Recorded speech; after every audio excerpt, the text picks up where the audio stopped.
Alhamdulillah, Kak Yogi sudah bersama dengan kita malam hari ini. Assalamualaikum warahmatullahi wabarakatuh, Kak Yogi. Waalaikumsalam warahmatullahi wabarakatuh. Izin saya membuka kegiatan malam ini ya, Kak. Oke, silakan. Assalamualaikum warahmatullahi wabarakatuh. Allahumma la sahla illa ma ja'altahu sahla wa anta taj'alu hazna ila syi'ta sahla. Allahumma inni a'udzubika min ilmin la yanfa' wa min qalbin la yakhsha wa min nafsin la tashra' wa min da'watin la yustajabu laha. Rabbi shrah li sadri wa yassir li amri wahlul 'uqdatam min lisani yafqahu qawli.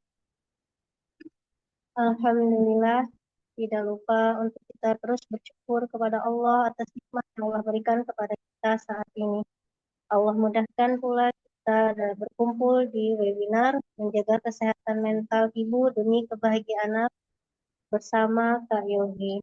Ya, insya Allah kegiatan ini berbarokah. Untuk mempersingkat waktu, saya mohon izin untuk membacakan CV pemateri kita pada malam hari ini.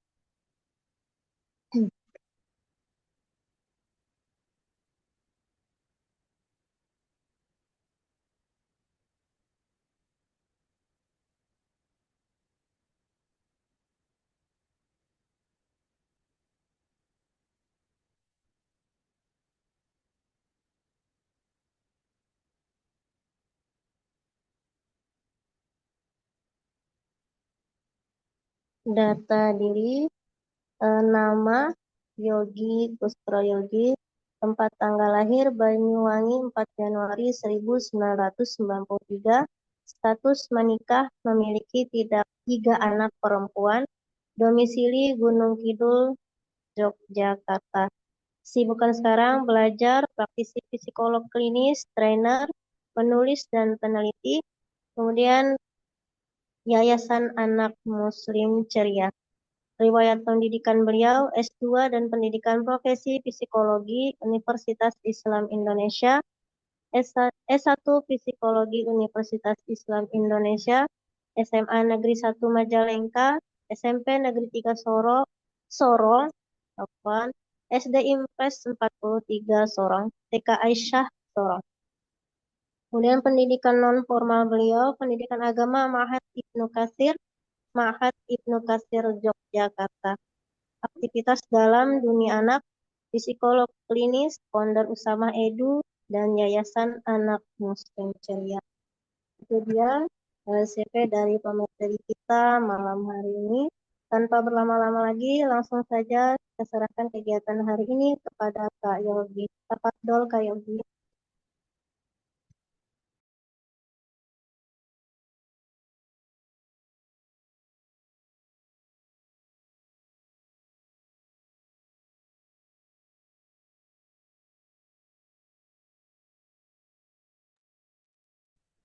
Kak Yogi. Ya, terima kasih. Bismillahirrahmanirrahim. Assalamualaikum warahmatullahi wabarakatuh. Waalaikumsalam warahmatullahi wabarakatuh. Afan, ini kameranya dinyalakan atau tidak, Kak? Dinyalakan boleh? Baik. Ya, Tidak apa-apa. baik. Iya. Bismillahirrahmanirrahim. Alhamdulillah, salatu wassalam ala Rasulillah, la haula wa la quwata illa billah. Asyhadu an la ilaha illallah wahdahu la syarikalah wa asyhadu anna Muhammadan abduhu wa rasuluh. Allahumma sholli ala Muhammad wa ala ali Muhammad amma ba'd. Alhamdulillah, para ayah dan bunda yang mudah-mudahan dirahmati Allah Subhanahu wa taala, eh, pada malam hari ini mari kita panjatkan puji dan syukur kita kepada Allah Subhanahu wa taala atas semua limpahan nikmat yang telah Allah berikan kepada kita.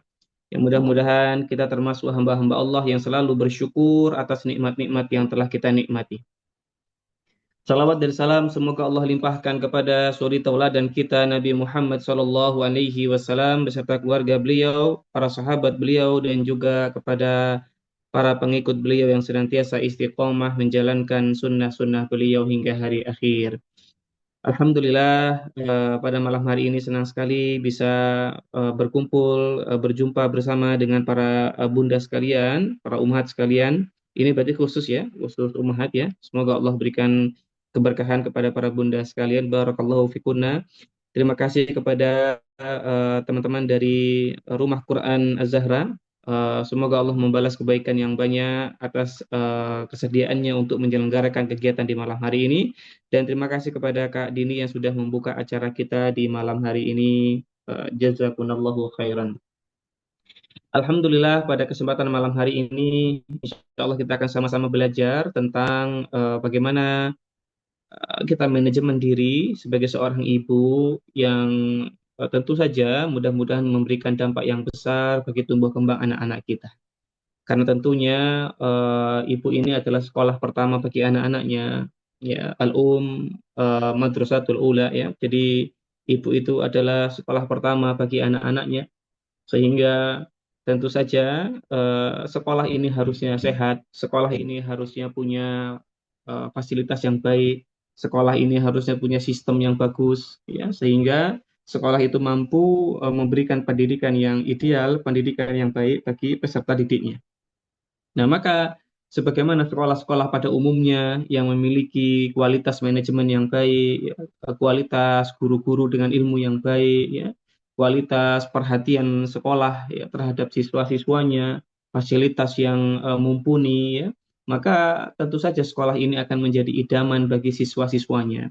Namun sebaliknya, jika sekolah itu ternyata sekolah ini adalah sekolah yang buruk manajemennya, ya, tidak baik, sekolah ini tentunya justru guru-gurunya tidak berilmu. Ya. Sekolah ini tentu saja akan menjadi sekolah yang menjadi buah bibir ya perbincangan orang-orang ya, sehingga mereka lebih memilih anak-anaknya ditarik dari sekolah itu karena takut dan khawatir bukannya pintar tapi anaknya justru malah bermasalah ya.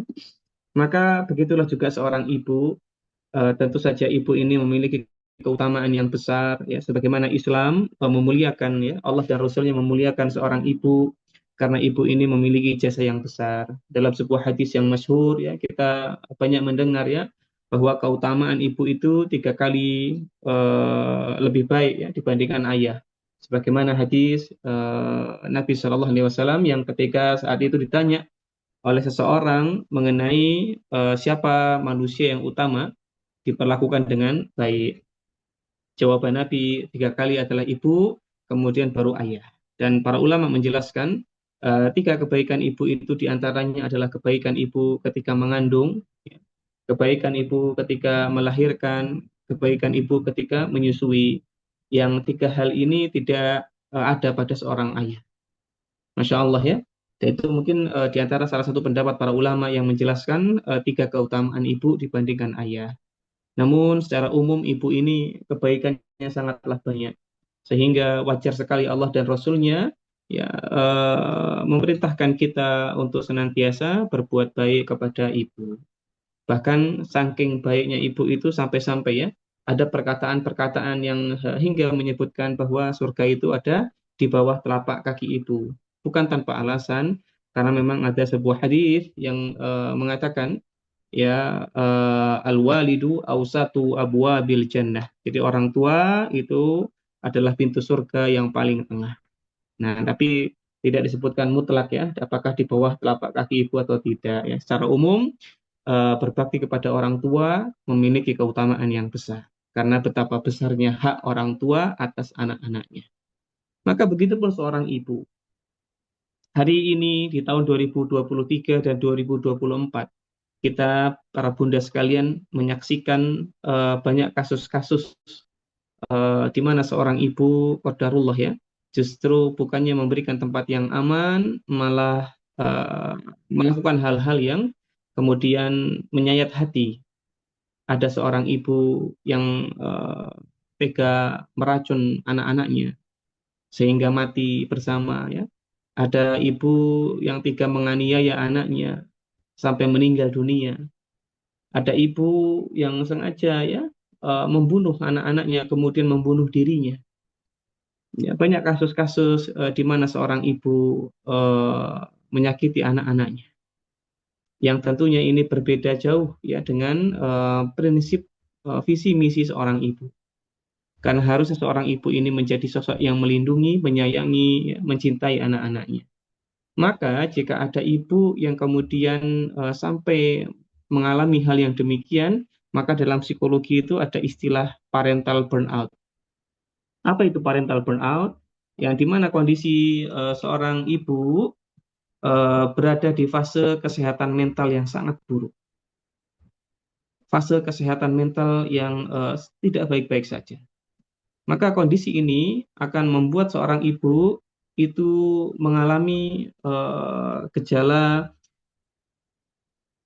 delusi ya, gejala halusinasi, bahkan mengalami disosiasi. Seorang ibu jadi tidak sadar lagi fungsi dan perannya sebagai pelindung ya, sebagai pendidik, sebagai pengasuh, sebagai orang yang harusnya menyayangi anaknya ya, tapi justru seorang ibu sebaliknya menjadi sosok yang kemudian mengancam anak-anaknya. Dan ini yang disebut dengan fase depresi. Parental burnout itu sebenarnya fase depresinya seorang ibu. Mungkin para bunda sekalian pernah mendengar ada istilah depresi, depression postpartum ya, atau depresi perinatal ya, depresi prenatal maksudnya ya. Jadi sebelum kelahiran ya. Jadi depresi ibu itu bisa terjadi sebelum kelahiran anak atau juga bisa terjadi setelah kelahiran anak. Dan depresinya juga bisa berkembang ketika anak-anaknya semakin besar. Beberapa waktu yang lalu kami punya sebuah kondisi ya yang kemudian menyayat hati juga. Ada seorang ibu yang ternyata memiliki 3 orang anak. Anak yang pertama mengalami depresi dan sering melakukan percobaan bunuh diri. Anak yang kedua mengalami depresi sedang sehingga dia banyak mengurung kamar di kamar ya, dia kalau makan disediakan di kamar, buang air kecil, buang air besarnya di kamar. Kemudian anak yang ketiga anaknya agresif ya, marah-marah. Jadi depresi, ciri khasnya depresi anak-anak di bawah 12 tahun itu marah-marah ya Bapak Ibu ya. Jadi ada ledakan emosi, kemudian dia agresif. Nah, ini 3 anaknya depresi. Lalu ibu ini berusaha struggling ya untuk membersamai ketiga anaknya. Lalu orang-orang bertanya, di mana ayahnya? Ya, qadarullah, ayahnya juga ternyata ikut depresi.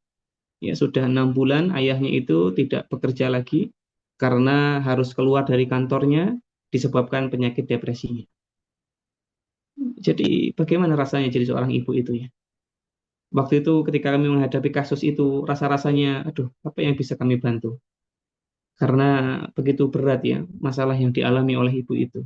Dia harus struggling sendiri dan ternyata dia juga masih harus merawat ibu mertuanya yang sudah ada penyakit lumpuhnya. La haula wala quwata illa billah. Kondisinya sangat berat, ya, kondisinya sangat sulit.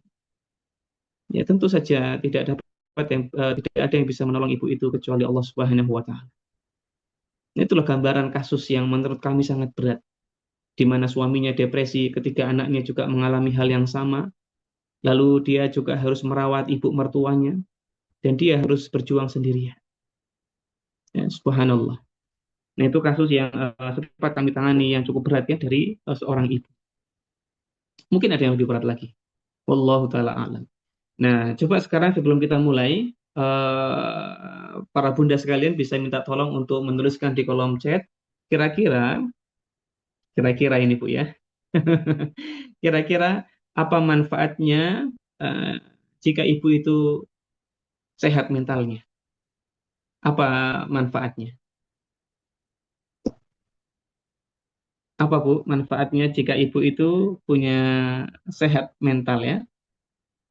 Ya, yang pertama semuanya adem ayem Kak. Wah, Masya Allah betul ya Bu ya. Seluruh isi rumah bahagia. Waduh, Masya Allah ya, benar sekali ini ya. Ini dari Ibu eh, apa namanya Rizky dan juga Bu Dini ya. Kemudian berikutnya bahagia ya, ibadahnya tenang, mendidik anak juga sehat, bahagia. Ibu sehat, keluarga pun sehat, mental bahagia, bahagia, suka senyum. Keluarga bahagia ini banyak sekali yang bahagia ya, karena mungkin tulisan di depan itu bahagia. Secara psikologis kita terpengaruh ya. Ya itu sudah rencana Kayogi sebenarnya ya. Ya, ya, baik, baik. Bahagia, anak-anak tenang ya, semua urusan domestik rumah aman ya, anak dan isi rumah tentram dan damai, ibu bahagia, anak lebih bahagia ya, kebaikan mencakup semua hal, ya, tentu bahagia, emosi terjaga, anak-anak pun bahagia. Ini Masya Allah ya, positive thinking, seluruh anggota keluarga bahagia karena ibu atau istri adalah jantung rumah tangga. Anak juga sehat mentalnya, bisa membersamai keluarga dengan senang dan ikhlas ya. Ibu bahagia, oh Masya Allah bahagia semua. Barakallahu fikun. Iya, ketika seorang ibu merasa sehat mentalnya, maka tentu saja bahagia ini menjadi konsekuensinya. Karena betul, jantung rumah itu ya ibu. Ya, atau ya hatinya rumah itu ya ibu. Senyum yang merekah pada wajah ibu itu seolah-olah membuat suami lelahnya hilang, runtuh lelahnya, capeknya. Tapi bisa dibayangkan jika suami pulang ke rumah, ya, lalu istrinya merengut, istrinya marah, istrinya sedih, istrinya murung, maka suami pun akan merasa tertekan di rumah itu. Ada apa gitu ya? Apakah dia gagal menjadi seorang suami? Apakah istrinya tidak bahagia dengannya? Ya, banyak sekali pikiran-pikiran yang muncul pada suaminya. Begitupun anak-anak jika melihat senyum pada ibunya, mereka akan lebih percaya diri, mereka lebih bahagia, ya. Dan tentu saja mereka lebih nyaman di rumah dibandingkan di luar rumah. Nah ini gambaran umum jika ibu itu bahagia. Lalu bagaimana? Apa masalah-masalah ibu ini ya? Ya, para bunda sekalian yang mudah-mudahan dirahmati Allah Subhanahu wa taala. Ya, ternyata kondisi ibu yang bahagia kita bisa lihat ya. Menjaga kesehatan mental anak-anak selama proses tumbuh kembang untuk mencari atau mencapai kualitas hidup yang lebih baik, ya ini adalah hal yang penting yang harus diupayakan. Maka di antara target dari kesehatan mental pada perkembangan anak adalah satu, perkembangannya optimal, dua, keterampilan emosionalnya anak-anak bagus, ya, tiga, keterampilan sosialnya baik, dan empat, problem solvingnya oke. Iya, sebenarnya nomor empat ini banyak dipengaruhi oleh figur maskulin, yaitu figur ayah. Namun, ibu juga bisa memberikan pengaruh yang cukup besar pada kemampuan problem solving anak-anak. Tidak seperti ibu-ibu zaman sekarang ya, yang dikit-dikit anaknya bermasalah, ibunya justru yang turun tangan ya. Anaknya susah mengerjakan tugas, ibunya yang turun tangan. Anaknya punya masalah sama temannya, ibunya yang turun tangan. Ini banyak sekali. Dan itu menunjukkan bahwa ibu itu tidak sabar. Ibu itu mentalnya mental instan. Jadi kalau ada anak dibully di sekolah, itu tidak langsung ibu turun tangan sebenarnya. Kecuali bulinya parah. Bullyingnya menyebabkan anak trauma. Tapi kalau anak diejek, anak dijegal, dipukul, tapi tidak sampai parah, maka ibu itu harusnya menerima emosi anak, menenangkan dia, menguatkan mentalnya, ngajarin dia untuk mencoba berbagai macam solusi dulu. Kalau tahapan-tahapan ini sudah dilalui, baru ibunya ke sekolah. Ya, nggak seperti orang tua sekarang ya, yang dikit-dikit ya ibunya langsung turun, dikit-dikit ibunya langsung memberikan jaminan ke anaknya bahwa dia aman, dia baik-baik saja. Lihat kasus kemarin ya, ada supir yang kemudian menganiaya ya seorang calon dokter ya yang sedang koasistensi ya di Palembang. Ini ibunya turun tangan, cawe-cawe ikut-ikut ya. Itu kan urusan anaknya. Kenapa ibunya harus turun tangan? Ya, ya ini menunjukkan bahwa keterampilan sosial, problem solving, ya, emosional, anaknya tuh cemen, ya, lemah. Ya iya, jujur saja harus kami sampaikan. Karena bukan seperti itu cara membimbing atau membersamai seorang anak. Bagaimana dia bisa menjadi tangguh ya? Kenapa kami bilang demikian? Karena sudah bosan kami punya pasien itu sudah dewasa tapi mentalnya stroberi, ya, lemah ngadepin masalah ya, emosinya nggak terkontrol ya, keterampilan sosialnya buruk. Ini banyak sekali kasus seperti ini dan rata-rata itu mahasiswa. Jadi memang pentingnya seorang ibu yang memiliki pengasuhan yang baik sehingga ibu ini tidak mudah terpancing, ibu ini lebih tenang karena itu akan dilihat oleh anak-anaknya. Children see, children do ya. Apa yang nampak pada ibunya itu dicontoh oleh anak-anaknya. Nah, sehingga para bunda sekalian yang mudah-mudahan dirahmati Allah Subhanahu wa taala, sejatinya anak-anak itu mereka terlahir di atas fitrah ya, mereka terlahir di atas fitrah ya, fa abawahu yuhawwidanihi au yunassiranihi au yumajjisanihi. Jadi anak-anak itu lahir di atas fitrah ya, keduanya lah, kedua orang tuanya lah yang menjadikannya dia Yahudi, Nasrani maupun Majusi. Ya artinya anak-anak ini cukup mudah untuk dididik secara syariat, pendidikan agama, sebagaimana yang disampaikan oleh para ulama yang menjelaskan Quran Surat Ar-Rum ayat 30, bahwa fitrah itu merupakan agama yang lurus, ya, agama Islam, sehingga anak-anak lebih mudah dididik untuk belajar agama Islam, ya, dididik adab, akhlak Islam, ya, maka harusnya orang tua mengoptimalkan fitrah itu. Tidak ada fitrah yang lebih baik dibandingkan fitrah Islam. Ya artinya mungkin orang-orang di luar sana mengatakan ada fitrah ini, fitrah itu ya. Tapi fitrah yang ulama jelaskan kepada kita tentang anak-anak ini ya, anak-anak lahir di atas agama yang lurus ya.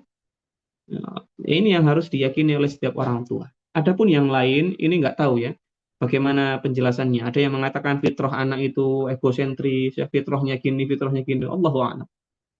Yang jelas, yang kita yakini fitrah anak-anak itu adalah agama yang lurus. Maka para bunda sekalian rahimani wa rahimakumullah. Sehingga kita akan lihat bagaimana penjelasan selanjutnya ya mengenai ibu yang sehat. Baik, kita lanjut. Ya, sehingga kondisi sehatnya ibu itu bisa ditinjau dari tiga sudut pandang. Yang pertama sehat fisik, sehat mental, dan sehat sosial. Jadi para bunda sekalian, jika ingin menjadi ibu yang bahagia, maka pastikan kita sehat secara fisik. Hari ini banyak sekali FOMO ya Bu ya, FOMO tentang apa namanya olahraga, FOMO tentang kegiatan yang melatih keterampilan kemampuan fisik. Maka mudah-mudahan ini menjadi FOMO yang baik. Sehingga seorang ibu pun harus punya kondisi fisik ya yang prima, kondisi fisik yang baik. Kenapa Kak Yogi? Karena ternyata Bu, masalah mental itu berkaitan dengan juga seberapa kuat fisik kita menahan beban. Jadi dulu kami pernah melakukan penelitian ya bersama profesor kita, beliau orang Jerman, beliau memang fokus di neuropsychology waktu itu. Dan kita sempat beberapa pekan bersama beliau untuk fokus penelitian. Nah, apa penelitian yang menarik dari ide beliau itu? Yang menarik adalah ternyata beliau menemukan bahwa fisik manusia itu memberikan pengaruh yang besar terhadap ketahanan mental manusia. Maka ternyata tidak salah ya. Ada sebuah istilah mensano el corpore sano, gimana itu ya? Gimana Bu? Mensana el corpore sano. Ya, itu yang dulu zaman dulu ya. Di dalam tubuh yang sehat terdapat jiwa yang kuat. Nah, itu benar ada benarnya juga. Walaupun kita kemudian juga banyak mendengar ya, ya justru yang membuat jiwa yang tuh apa namanya? Yang penting itu jiwa yang kuat ya, karena jiwa itu yang utama gitu ya. Tapi ternyata benar, ada benarnya ya. Di balik tubuh yang sehat terdapat jiwa yang kuat. Itu yang kami dapatkan ya dari penelitian Profesor Markus Stark itu. Jadi memang banyak hormon, diantaranya kita tahu ya banyak hormon bahagia, yang ternyata 4 hormon bahagia itu oksitosin, dopamin, endorfin ya, kemudian serotonin, ini bisa muncul ketika seseorang itu memiliki kondisi tubuh atau fisik yang kuat ya. Maka para bunda sekalian yang mudah-mudahan dirahmati Allah Subhanahu wa taala, pentingnya menjaga tubuh kita menjadi ibu yang sehat adalah langkah yang paling mudah, yang paling awal sebelum kita membentuk mental. Sehingga jangan lupa ya Bu ya, termasuk Kak Yogi juga sebenarnya, ya, kita membentuk diri kita diawali dengan fisik yang kuat. Karena sebagaimana yang disampaikan oleh Nabi Shallallahu Alaihi Wasallam, man asbaha minkum aminan fi sirbihi mu'afan fi jasadihi inda qutu yaumihi faka'annama hizat lahu dunya. Jadi barang siapa di antara kalian man asbaha minkum aminan fi sirbihi, mendapatkan rasa aman di rumahnya, mu'afan fi jasadihi, ya, kemudian diberikan kesehatan badan. Ini jadi badan yang sehat. Ini menjadi salah satu indikator orang yang qanaah, orang yang bahagia. Pertama rasa aman, yang kedua mendapatkan kesehatan badan, ya. Eh, Kemudian yang ketiga, seseorang itu memiliki makanan yang pokok untuk hari itu di rumahnya. Ya, maka fakaan nama haizat lahud dunia. Jadi seakan-akan dunia telah terkumpul pada dirinya. Hadis riwayat Tirmidzi. Jadi para bunda sekalian yang mudah-mudahan dirahmati Allah Subhanahu wa taala. Dalam hadis tersebut kita bisa melihat ya bahwa di antara indikator seseorang itu bahagia, ya, sehat jiwanya, ya, dia qanaah, ya, yaitu adalah dia memiliki badan yang sehat. Maka seorang ibu hari ini harus sadar dengan tubuhnya. Ya, yang dulu mungkin suka apa, hiking, ya, jogging, ya, ya sekarang cari solusi yang lain. Misalnya kalau memang suami melarang kita keluar, ya, ya maksudnya suami sudah melarang keluar, jarang diajak keluar, ya sudah olahraganya berarti ya di rumah, ya. Apa namanya, di rumah, ya mudah-mudahan bisa nabung, ya punya alat-alat olahraga di rumah, ya minimal barbel, ya ataupun yang lainnya, ya. Boleh, ya silakan, boleh melatih dari ototnya, otot rangka, kemudian otot jantungnya, ya kardionya, ya boleh silakan. Yang punya uang berlebih, ya bisa menabung beli treadmill untuk di rumah, ya ataupun yang semisalnya.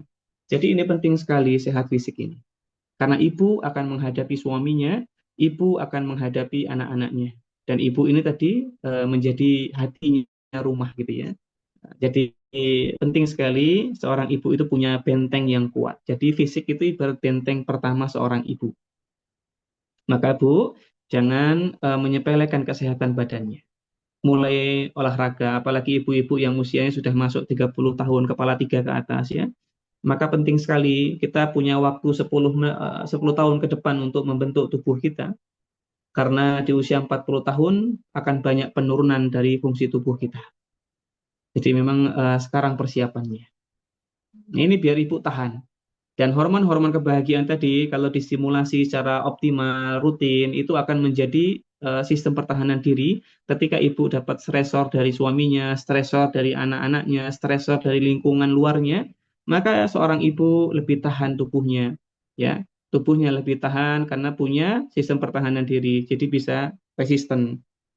Jadi nggak langsung terdampak pada fisiknya yang mudah capek, mudah lemes, ya, apalagi sampai emah, pusing kepala. Nah, kalau sudah kena seperti ini, berarti ibu sudah terkena gangguan mental, penyakit mental yang disebut psikosomatis. Dan psikosomatis ini berat penanganannya. Nah, maka jangan sampai kena psikosomatis ya Bu ya. Jadi lebih baik menjaga kesehatan badan. Minum air putih yang banyak ya. Olahraganya rutin, tidurnya tidak larut malam kecuali yang punya bayi ya, yang wajar punya bayi. Berarti harus dibayar tidurnya mungkin ya di sela-sela bayinya tidur di siang hari. Nah, silakan. Kemudian sehat mental ya, baru sehat mental ini cirinya seorang ibu punya pola komunikasi yang baik. Dan idealnya pola komunikasi yang baik itu pada suaminya. Dalam sebuah penelitian tahun 2014, ini sengaja kami ambil penelitian yang agak lama ya. Jadi memang ini membuktikan bahwa dari tahun ke tahun ibu itu punya stresor. Stresor utama ibu itu kalau sudah menikah adalah suaminya sebenarnya. Ya, jadi banyak stresor ibu-ibu itu dari luar, eksternal tuh banyak, mungkin keluarga besar ya, keluarga pasangan ya.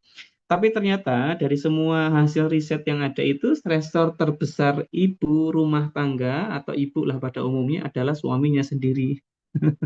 Suaminya yang kurang perhatian, ya suaminya yang kurang menghargai, suaminya yang toksik, ya.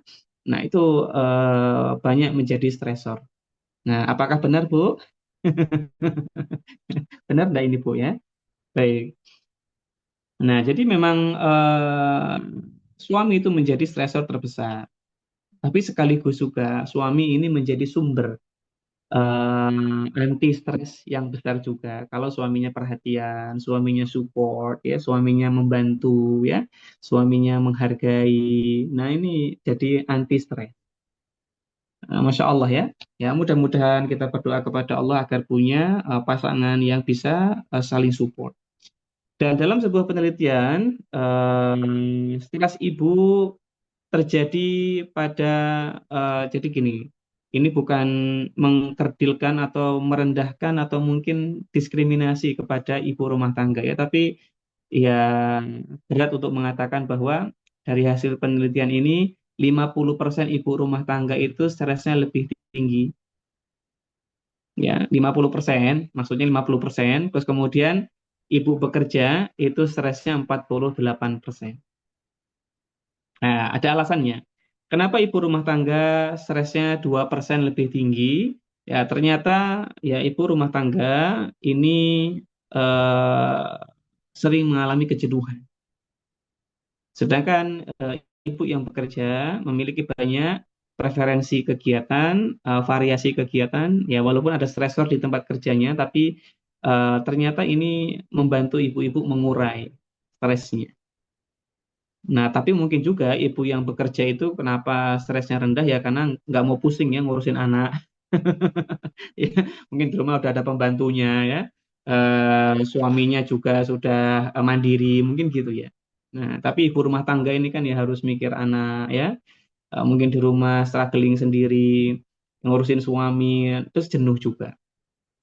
Nah, maka kemarahan ya rasa marah juga lebih banyak ditemukan kepada ibu yang di rumah daripada ibu yang bekerja. Ya, bisa dimaklumi ya karena banyak faktor.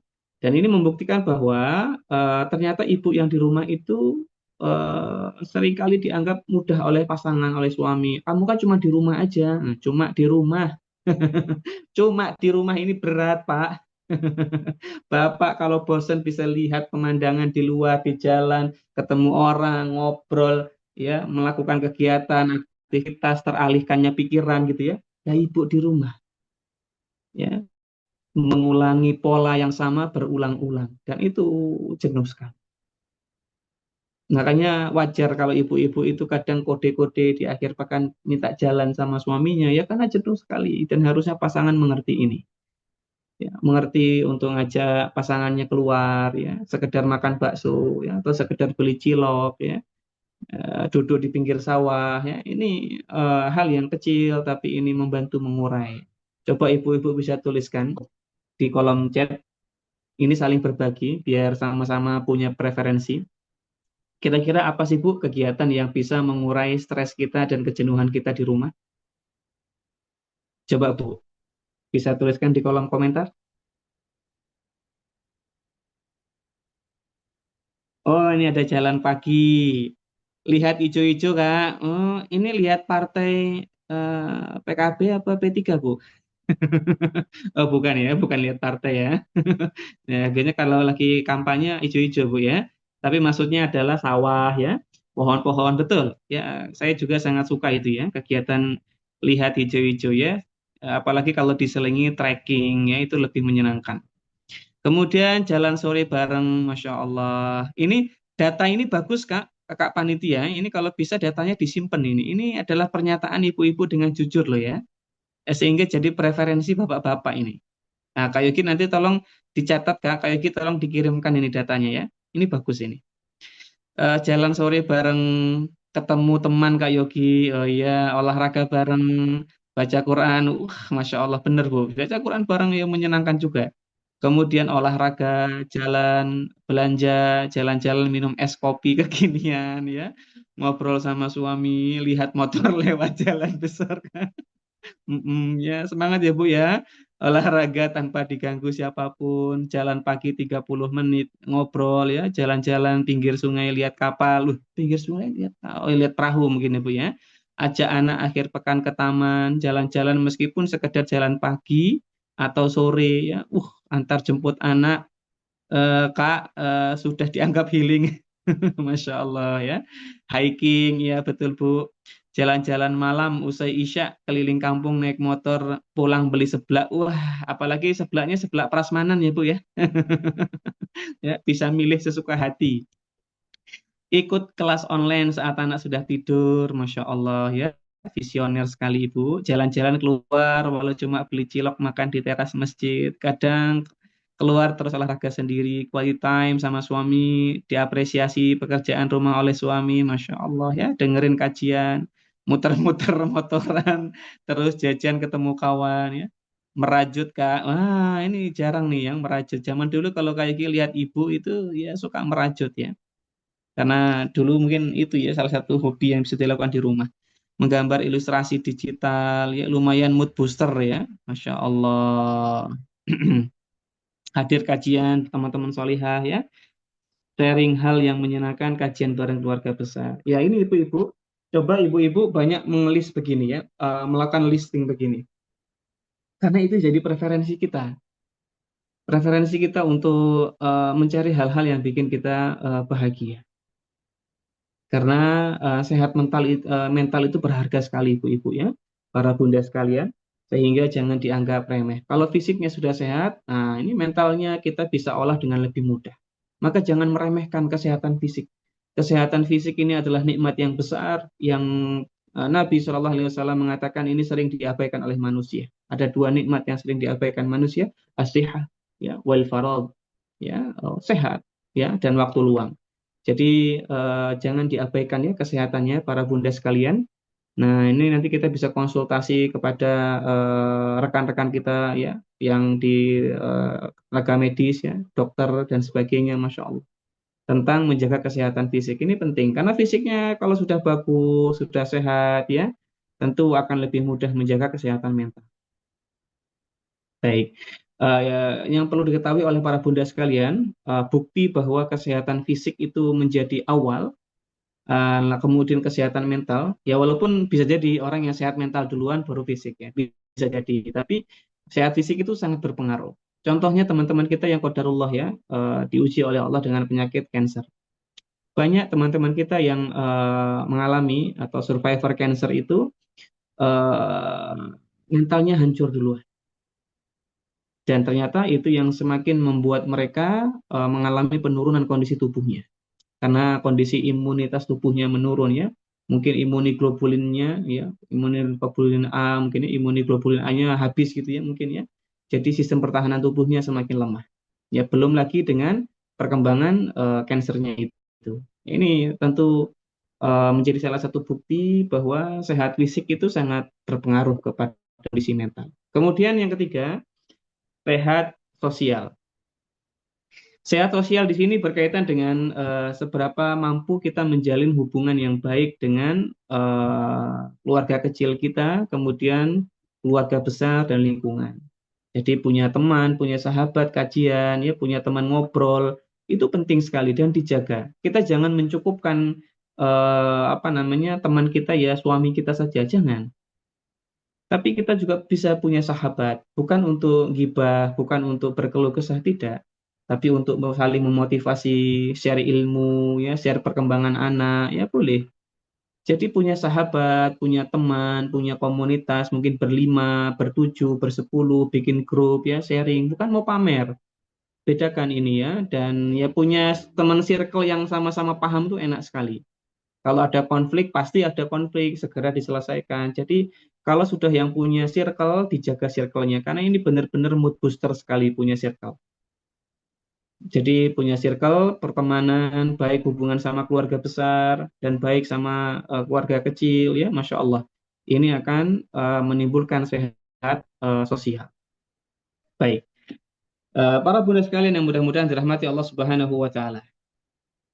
Kita akan lanjut. Apa indikator dari ibu yang sehat? Ibu yang sehat manfaatnya ya maksudnya ya. Ini indikator ya, maaf. Ibu yang sehat itu bisa menjadi contoh yang baik untuk anak-anaknya. Baik dari sisi perilakunya, rajin sholat misalnya ya. Kalau di rumah sering beberes rumah, di rumah ya masak ya, itu menjadi contoh yang baik. Lalu yang kedua mencintai anak untuk tujuan rasa cinta tersebut, untuk menunjukkan rasa cinta tersebut dengan perkataan, perbuatan, ya, sentuhan fisik maksudnya, kemudian meluangkan waktu bermain, ya, mendengarkan anak, ya. Nah ini boleh, ya. Jadi menunjukkan cinta. Jadi PR ibu itu menunjukkan cinta. Makanya kalau ada ibu yang nggak bisa menunjukkan cinta sama anak, berarti bermasalah kondisi mentalnya. Ya, jadi ibu-ibu di rumah hari ini sudah bisa menunjukkan mental pada anak. Hari ini siapa yang sudah bilang sayang sama anaknya? Ada? Coba jawab dalam hati masing-masing ya.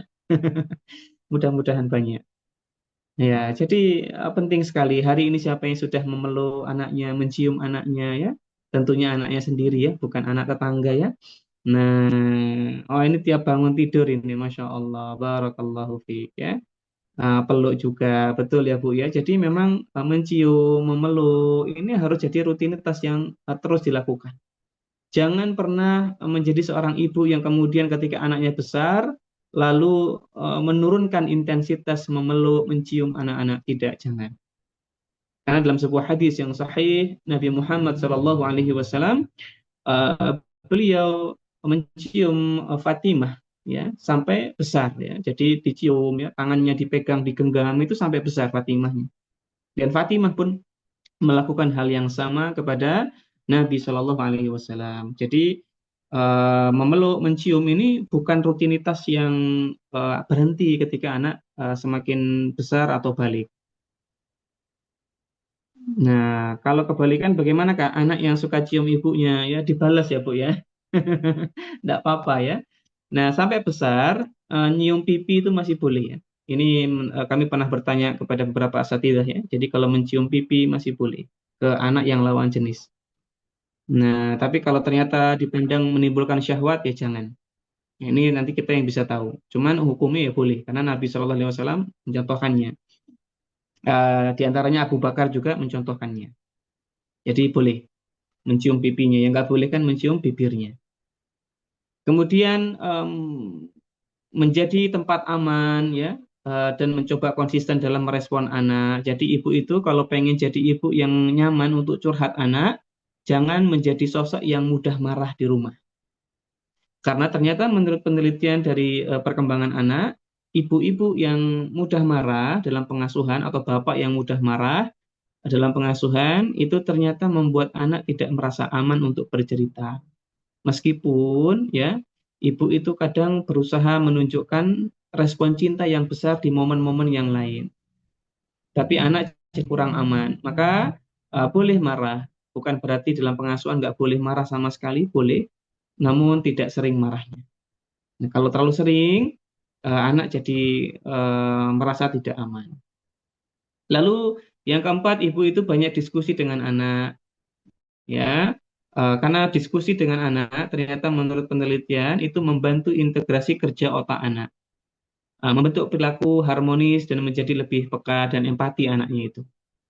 Nah, jadi dalam penelitian yang kami baru baru pelajari juga ya beberapa pekan yang lalu, jadi ibu yang berkomunikasi dengan anak-anak, konsisten komunikasinya, cerita, ini membantu integrasi kerja otak anak. Jadi kemampuan kognitifnya, baik kemampuan proses pemahaman, kemudian aktivasi intuisinya, intuisi manusia kan ada intuition.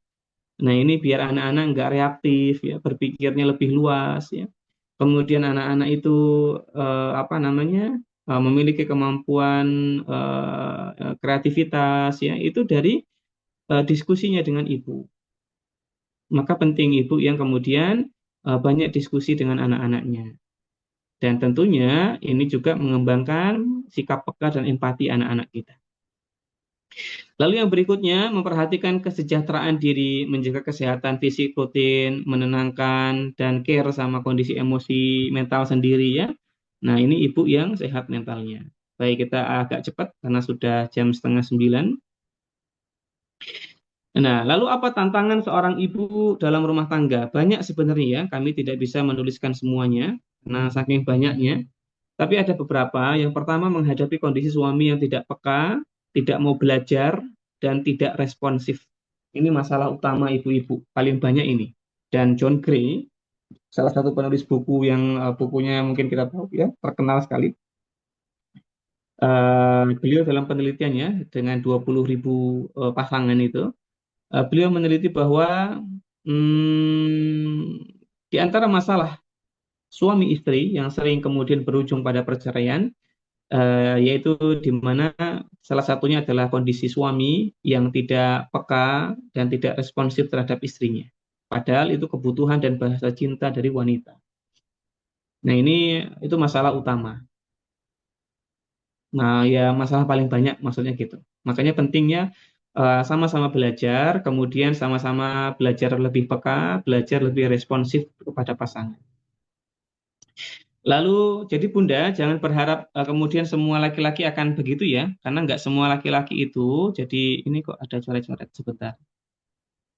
Jadi ternyata tidak semua laki-laki itu kemudian sudah terprogram sikap peka ya, kemudian responsif, tidak. Kalaupun ada laki-laki yang dia peka, yang kemudian dia responsif, yaitu mungkin pengalaman belajar dan mungkin dia punya kedekatan yang sangat besar dengan ibunya. Karena banyak laki-laki yang dekat dengan ibunya itu akan lebih baik memperlakukan istrinya. Dia lebih peka pada istrinya. Tapi jika laki-laki itu kurang dekat dari kecil dengan ibunya, biasanya dia kurang bisa melakukan atau memperlakukan istrinya lebih responsif. Tapi bisa dilatih, ya. Jadi bisa dilatih. Yang artinya romantisme ala-ala Romeo Juliet, ala-ala film-film Hollywood, ala-ala film-film India ya, Bollywood ya, ala-ala film Korea itu enggak ada aslinya ya. Defaultnya itu ya laki-laki ya kurang peka ya, defaultnya begitu. Karena memang ini berkaitan dengan faktor pendidikan dan pengasuhan. Makanya ada istilah toxic masculinity ya, bahwa laki-laki itu kadang kurang sekali teredukasi berkaitan dengan pendidikan sosio-emosionalnya. Nah, perempuan lebih banyak teredukasi dengan ini. Contohnya apa? Ya tadi, kalau perempuan itu lagi nangis dan sebagainya, itu ibu itu langsung menunjukkan perhatian ya, memvalidasi emosinya. Tapi ketika laki-laki nangis, langsung, "Wih, laki-laki kok nangis? Nggak boleh nangis. Ayo." Nah, itu salah satu bukti toxic masculinity. Ya, dan masih banyak lagi bentuk-bentuk yang semisal. Ya, jadi budaya hampir di seluruh dunia itu mirip-mirip ya, berkaitan dengan cara memperlakukan laki-laki secara umum yang ternyata kurang tepat. Jadi bukan mendidik laki-laki jadi tangguh, justru mendidik mereka menjadi kurang peka. Nah, maka Bunda, untuk hal ini Bunda harus bersabar. Berkaitan dengan menunggu pasangannya yang peka, responsif, kita perlu belajar untuk memberikan rasa nyaman, rasa aman kepada suaminya. Dan ternyata istri yang lebih sabar, istri yang lebih tenang dalam rumah tangga, ini mampu memunculkan ya perubahan yang signifikan pada suaminya. Nah, walaupun ya beda-beda ya tiap suami, karena kan tiap-tiap pasangan beda-beda tuh, tiap-tiap orang beda-beda. Tapi intinya seorang ibu yang sabar, yang lebih tenang secara emosi, ini mampu memberikan dampak yang besar kepada suaminya. Bukan berarti ibu itu ngalah, terus tidak, tapi ibu itu lebih banyak menunjukkan sikap penghargaan, penghormatan pada suami. Kenapa? Karena suami ini secara psikologis posisinya dia adalah leader, Bapak Ibu. Ya, jadi suami ini adalah pemimpin. Ar-rijalu qawwamuna 'alan nisa. Jadi laki-laki ini qawam, ya. Dia adalah seorang sosok pemimpin yang harga dirinya tinggi.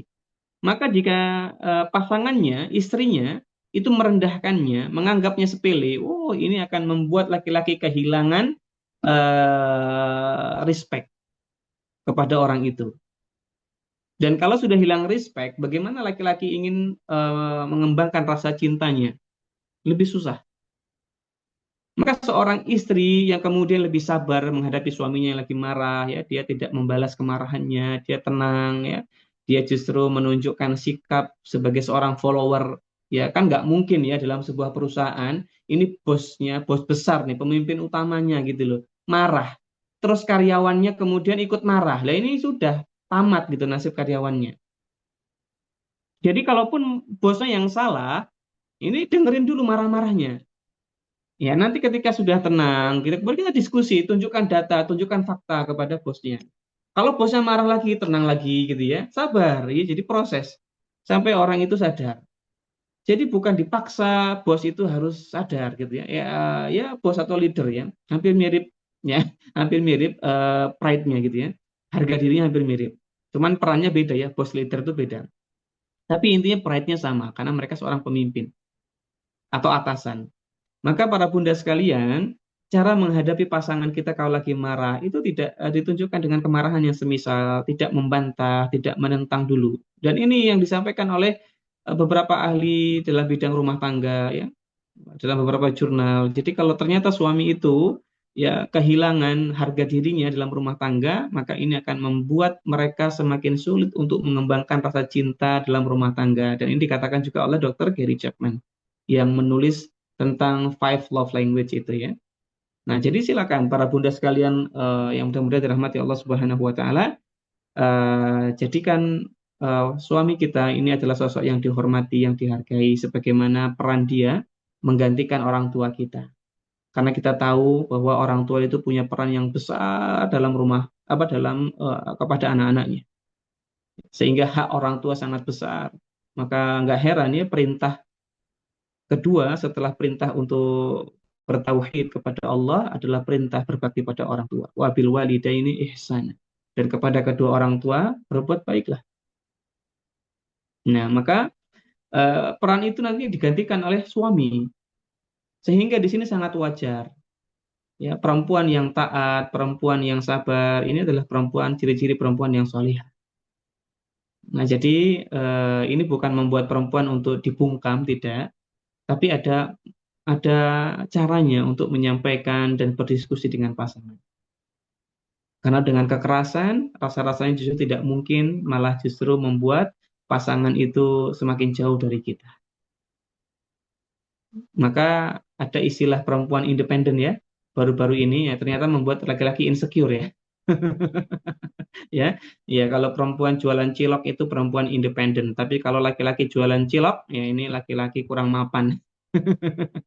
Jadi ya, ya stereotipnya beda ya, toxic masculinity lagi nih. Ya jadi intinya kasihanlah suami kita. Mungkin dulu ketika di rumahnya ya dia jarang dihargai, jarang didengarkan. Mungkin dulu di rumahnya dia sering dibentak, dia dididik dengan otoriter.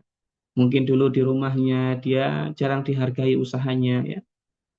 Dan ternyata setelah menikah dia ketemu istri yang mungkin lebih pintar, gelarnya lebih banyak daripada dia ya. Dia juga kurang dihargai. Tentu bagaimana dia bisa mengembangkan rasa nyaman, rasa aman dan cintanya.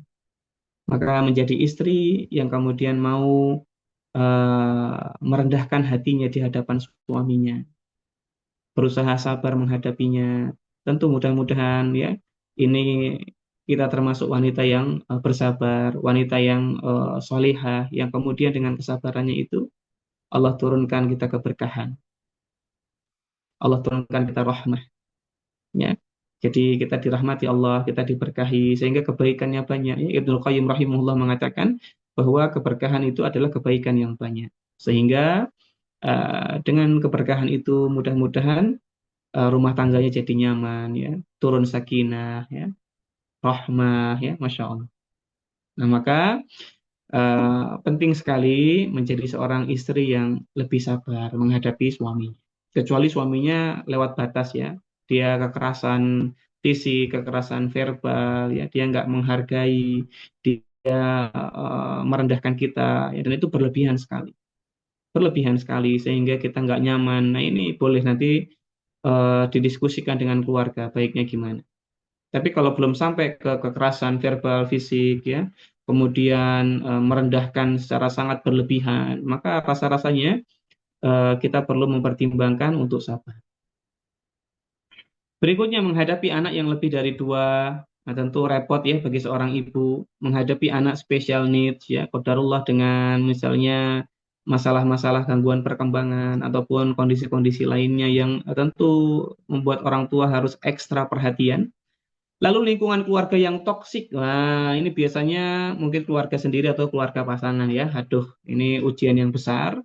Lalu bayang-bayang keluarga orang tua masih cawe-cawe terus ya. ini lahir anak pertama ya, kita pengennya anak pertama itu dididik dengan baik, tapi ibunya itu loh, ini kata orang tua zaman dulu nggak boleh kayak gini, harusnya begitu. Gimana sih kamu jadi ibu? Aduh, repot sekali gitu ya. Nah, kemudian kondisi ekonomi qadarullah ya. Kemudian ya qadarullah kalau kita jadi ibu apa orang tua tunggal ya. Baik. Lalu bagaimana resiko apa yang didapatkan oleh seorang ibu? Ibu itu biasanya nggak jauh-jauh dari tiga kondisi ini, Bu. Ada kecemasan, stres, dan depresi. Ya. Jadi ini tiga kondisi yang paling sering dialami oleh ibu dalam rumah tangga. Ya cemas, ya bisa jadi itu bawaan diri kita atau memang timbul setelah menikah. Ada di sini ibu-ibu yang cemasnya meningkat setelah menikah? Ada mungkin ya. Biasanya begitu. Kemudian bawaan kepribadian timbul dari kebiasaan berulang, overthinking ya. Ya, kita punya kemampuan berpikir yang bagus ya Bu ya, ibu-ibu itu, wanita itu, tapi kadang kalau berlebihan diikuti dengan cemas jadi overthinking. Stres ya, tekanan yang besar, dukungan yang kurang ya, emosi apa kondisi emosi dominan, nggak bisa menyalurkan emosi. Jadi gini, ibu-ibu kalau habis marah dengan anaknya atau dengan suaminya, ingat Bu bahwa ketika kita misalnya saat itu langsung menenangkan diri, misalnya dengan membaca ta'awudz ya, nggak banyak bicara, kemudian kita duduk atau tiduran, oke, emosi kita berangsur membaik. Tapi yang harus kita ketahui bahwa energi negatif ya atau energi marah itu, jadi emosi itu para ahli juga mengatakan ini sebagai energi. Makanya emosi apapun itu bisa menggerakkan manusia. Emosi takut, emosi bahagia, marah itu bisa membuat orang lebih powerful. Ya, contohnya orang yang ketakutan dikejar anjing ya, dia bisa lompat pagar yang tingginya mungkin 2,5 meter ya. Ya karena tadi ya dia bisa manjat itu, padahal sebelumnya nggak bisa. Ya karena tadi energi dari emosi takut. Sehingga ketika seseorang itu mengalami emosi yang nggak stabil, emosi marah misalnya, emosi negatif maksudnya, ya, marah, lalu dia menenangkan diri, itu tidak serta-merta emosinya yang negatif tadi, sisa-sisanya itu hilang, enggak. Jadi emosinya itu kadang sisa-sisa emosi itu, energi negatif itu masih ada pada diri kita. Jadi gini, energi marah itu ketika ditekan, dia hanya memakan memori aja. Ya, storage memori kita kemakan nih. Bapak Ibu bisa tahu kan kalau storage memori kita itu penuh ya, tentu WhatsApp-nya jadi nggak berfungsi dengan baik, jadi lemot ya, aplikasi lemot, ada pesan baru masuk jadi nggak bisa diterima.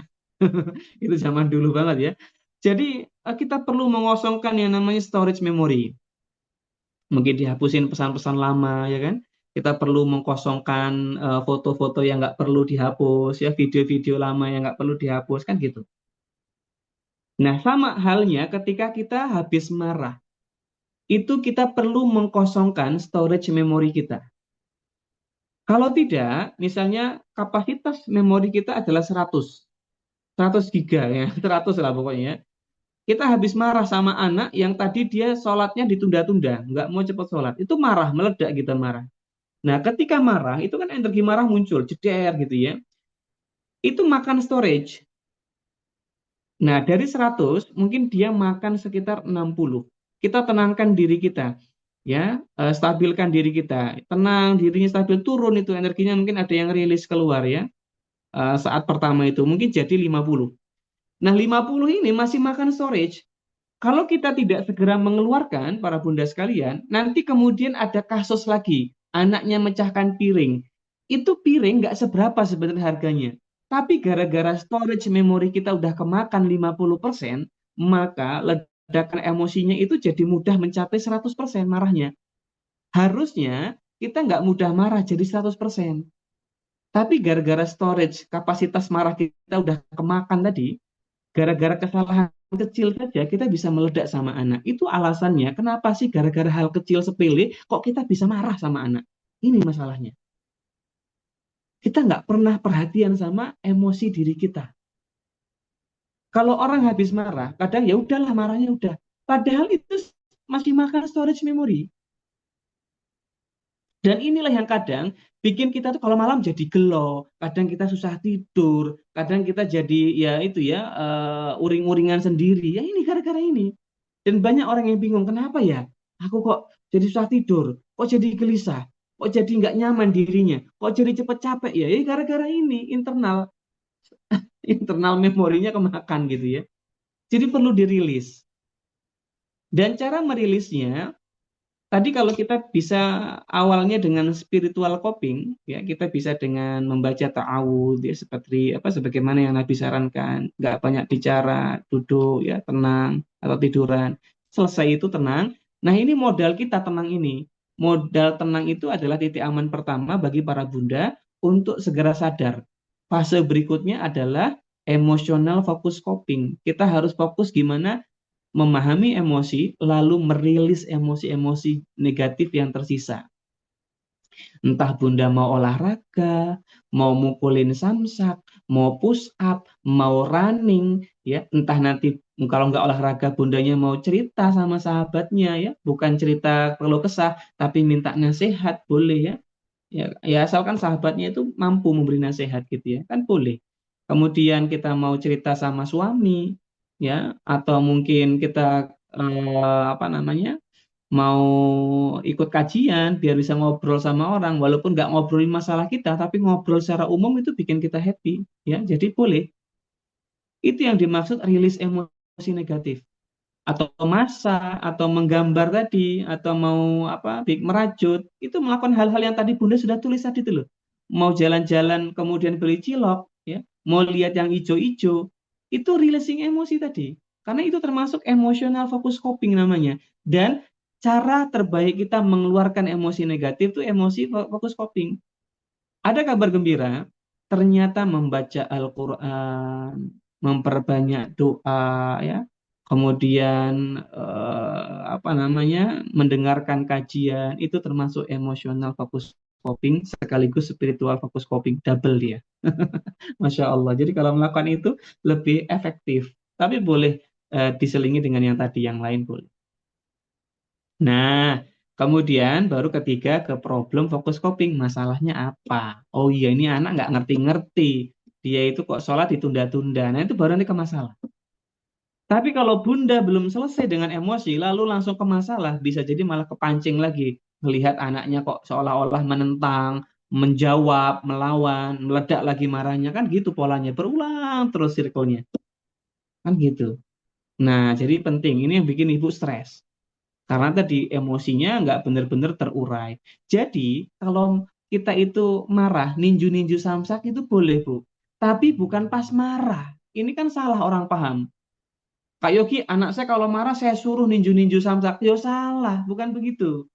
Kalau marah itu amalkan apa yang diajarkan Nabi Shallallahu Alaihi Wasallam. Dia tiduran, duduk, diam, nggak banyak ngomong, ya, kemudian baca ta'awud, itu yang diajarkan Nabi Shallallahu Alaihi Wasallam. Berwudu, kemudian sholat 2 rakaat, itu yang diajarkan, bukan ninju-ninju samsak. Nanti ketika dia sudah tenang, dia bisa kontrol dirinya, baru ninju samsak boleh latihan. Itu baru releasing emosi namanya.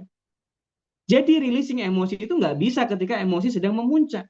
Releasing emosi itu kalau emosi sudah cooling down. Ini rumusnya. Nah, sekarang Bunda bisa lebih sadar kan? Gimana sih ternyata caranya merilis emosi? Oh gitu. Jadi bukan pas marah. Bukan. Tapi Bunda harus sadar kalau tadi habis marah, habis kesel, ketakutan. Oke, ini masih ada sisa energi negatifnya harus keluar. Nah, biar Bunda dari nol lagi ya, kayak apa, SPBU ya. Jadi kalau marah, anaknya mungkin nanti mecahin piring, itu kita nggak langsung marah. Kakak, kok dipecahin toh? Ayo diberesin dulu, nak. Nah, nanti hati-hati ya. Bisa begitu kita. Jadi yang bisa ramah kepada anak itu bukan hanya Nikita Willy gitu. Ibu-ibu di rumah sangat bisa, apalagi ibu-ibu yang dekat dengan Allah. Sangat bisa, insya Allah. Ya, ini kan lagi rame ya. Ya, Nikita Willy kalau didik anak lembut apa? Allahu a'lam gimana dia ya. Tapi ibu-ibu sangat bisa, bahkan jauh lebih baik. Kemudian depresi, hati-hati Bu, depresi ya, karena depresi ini akumulasi dari stres yang berkepanjangan. Baik, Oke, kita langsung lompat ke pembahasan berikutnya. Apa manfaat kalau ibu itu emosinya lebih tenang, sehat mentalnya? Ibu itu lebih baik emosinya. Apa dampaknya? Ternyata dalam beberapa penelitian yang kita pelajari bahwa seorang ibu yang kemudian emosinya lebih tenang, ya, lebih stabil, ibu itu lebih perhatian kepada anak, ternyata mampu mengembangkan yang namanya moral judgment. Apa itu moral judgment? Penilaian moral. Maka kalau ibu terlalu sering marah, pengennya instan, ya, aduh udah capek nih, anak belum mau makan, ya udah kita marahin biar dia mau makan gitu ya. Nah, ternyata pola pendidikan seperti ini, ibu-ibu yang gampang marah, instan, pengennya cepet, ya. Contoh ibu-ibu yang cara berpikirnya instan tadi dengan mengancam atau dengan marah. Itu adalah contoh pengasuhan instan dan banyak diberlakukan oleh orang tua zaman now gitu ya karena ya tahulah semuanya serba instan sekarang kan. Nah, maka ternyata kalau ibu terlalu instan, mudah marah, maka itu akan membuat penilaian moral anak jadi rendah. Jadi anak itu dia sulit untuk mengembangkan penilaian baik, buruk, benar, dan salah. Nah, artinya dia lebih suka melanggar aturan, nggak taat aturan, menipu, berbohong, mencuri, cheating, dan sebagainya.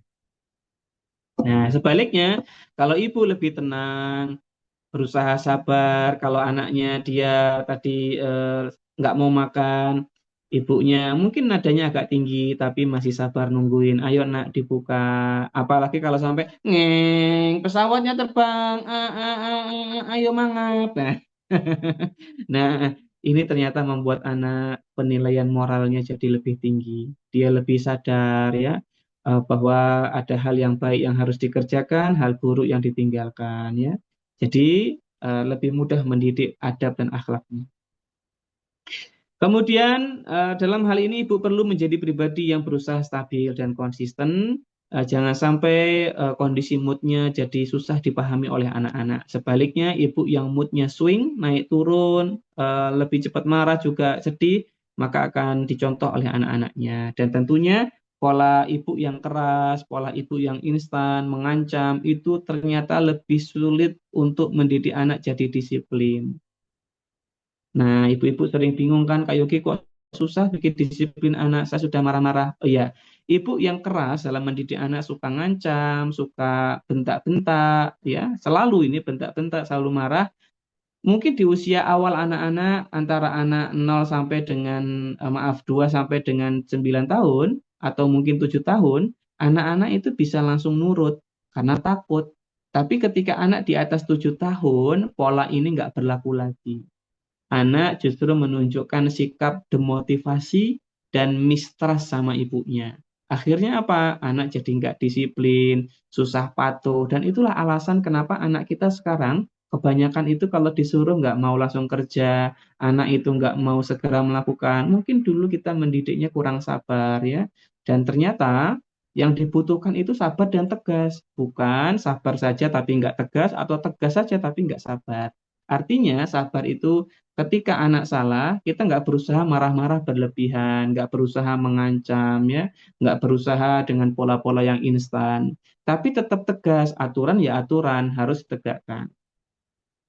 Nah, jadi berbeda ya dua hal ini. Maka ibu penting sekali untuk menjadi pribadi yang tegas, sesuai dengan aturan, konsisten, karena biasanya di rumah tuh yang jarang konsisten justru ibu sebenarnya Pak, Bu, Bu. Ayah itu kalau dia sifatnya manja, dia akan terus manjakan anak. Ayah itu kalau sifatnya keras sama anak, dia akan keras terus. Tapi ibu itu enggak. Kadang ibu itu kelihatan kencang sama anak, tapi di momen yang lain enggak tega, akhirnya bermudah-mudahan. Di momen yang lain kencang lagi. Ini justru akan membuat anak bingung dan punya sifat ambivalen. Makanya kalau jadi ibu harus tegas saja. Kalau emang kencang, stylenya kencang terus, Bu. Dan harus koordinasi sama suami, biar sama-sama kencang. Boleh. Kencang itu tegas maksudnya ya. Ya, gitu. Jadi bukan keras ya. Masya Allah. Nah, kemudian kalau ibu itu jadi pribadi yang sensitif, kalau tadi emosinya stabil ya, nggak keras ya mendidik anak. Kalau ini sensitif, pengasuhan ibu yang sensitif, perhatian, cepat merespon anak, ya. Nah, ini ternyata mampu meningkatkan kemampuan berpikir anak. Jadi ibu yang suka ngajak ngobrol, nemenin anak, ya cepat kalau dipanggil anak, responnya baik.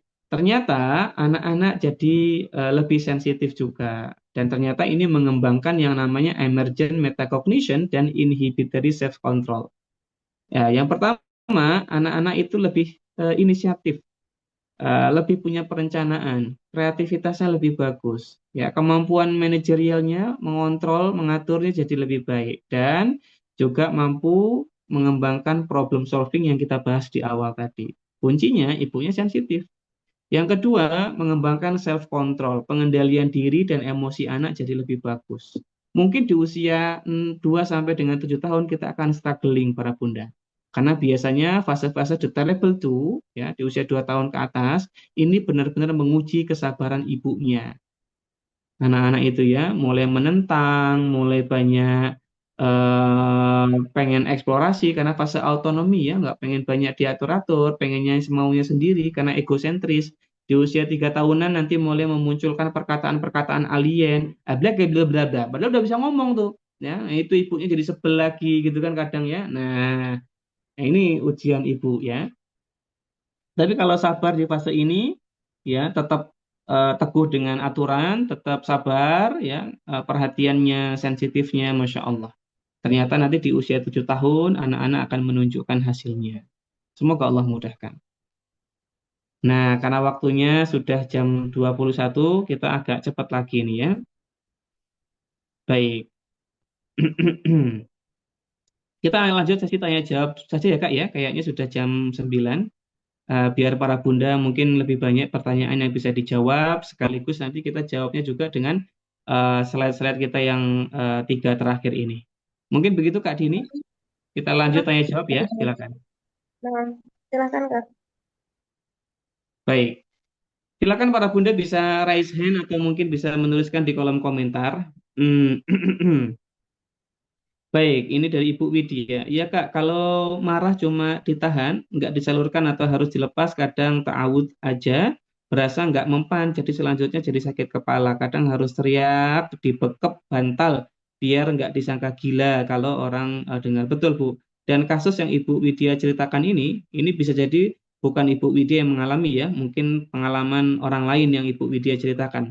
Dan kami juga mendapati kasus yang banyak, Bu, berkaitan ibu-ibu tuh yang saking stresnya sampai ya teriak-teriak kayak gini, Bu. Nah, artinya kewarasan ibu itu penting ya. Apalagi di usia-usia awal anak ya, karena kasus-kasus baby blues yaitu tentu depresi postpartum umumnya ya, itu membahayakan anak-anaknya. Baik, berikutnya, Kak Yogi bagaimana dengan statement biarkan ibu-ibu ngomel karena itu buang sampah biar tidak jadi penyakit dalam dirinya? Iya, ya maksudnya adalah cerita, ya. Maksudnya cerita. Cerita itu bukan berkeluh kesah, jadi perlu dibedakan ya cerita dengan berkeluh kesah. Cerita ini kan bisa menghasilkan nasihat nantinya. Jadi bisa minta nasihat atau bisa jadi pelajaran orang lain. Beda dengan berkeluh kesah loh ya.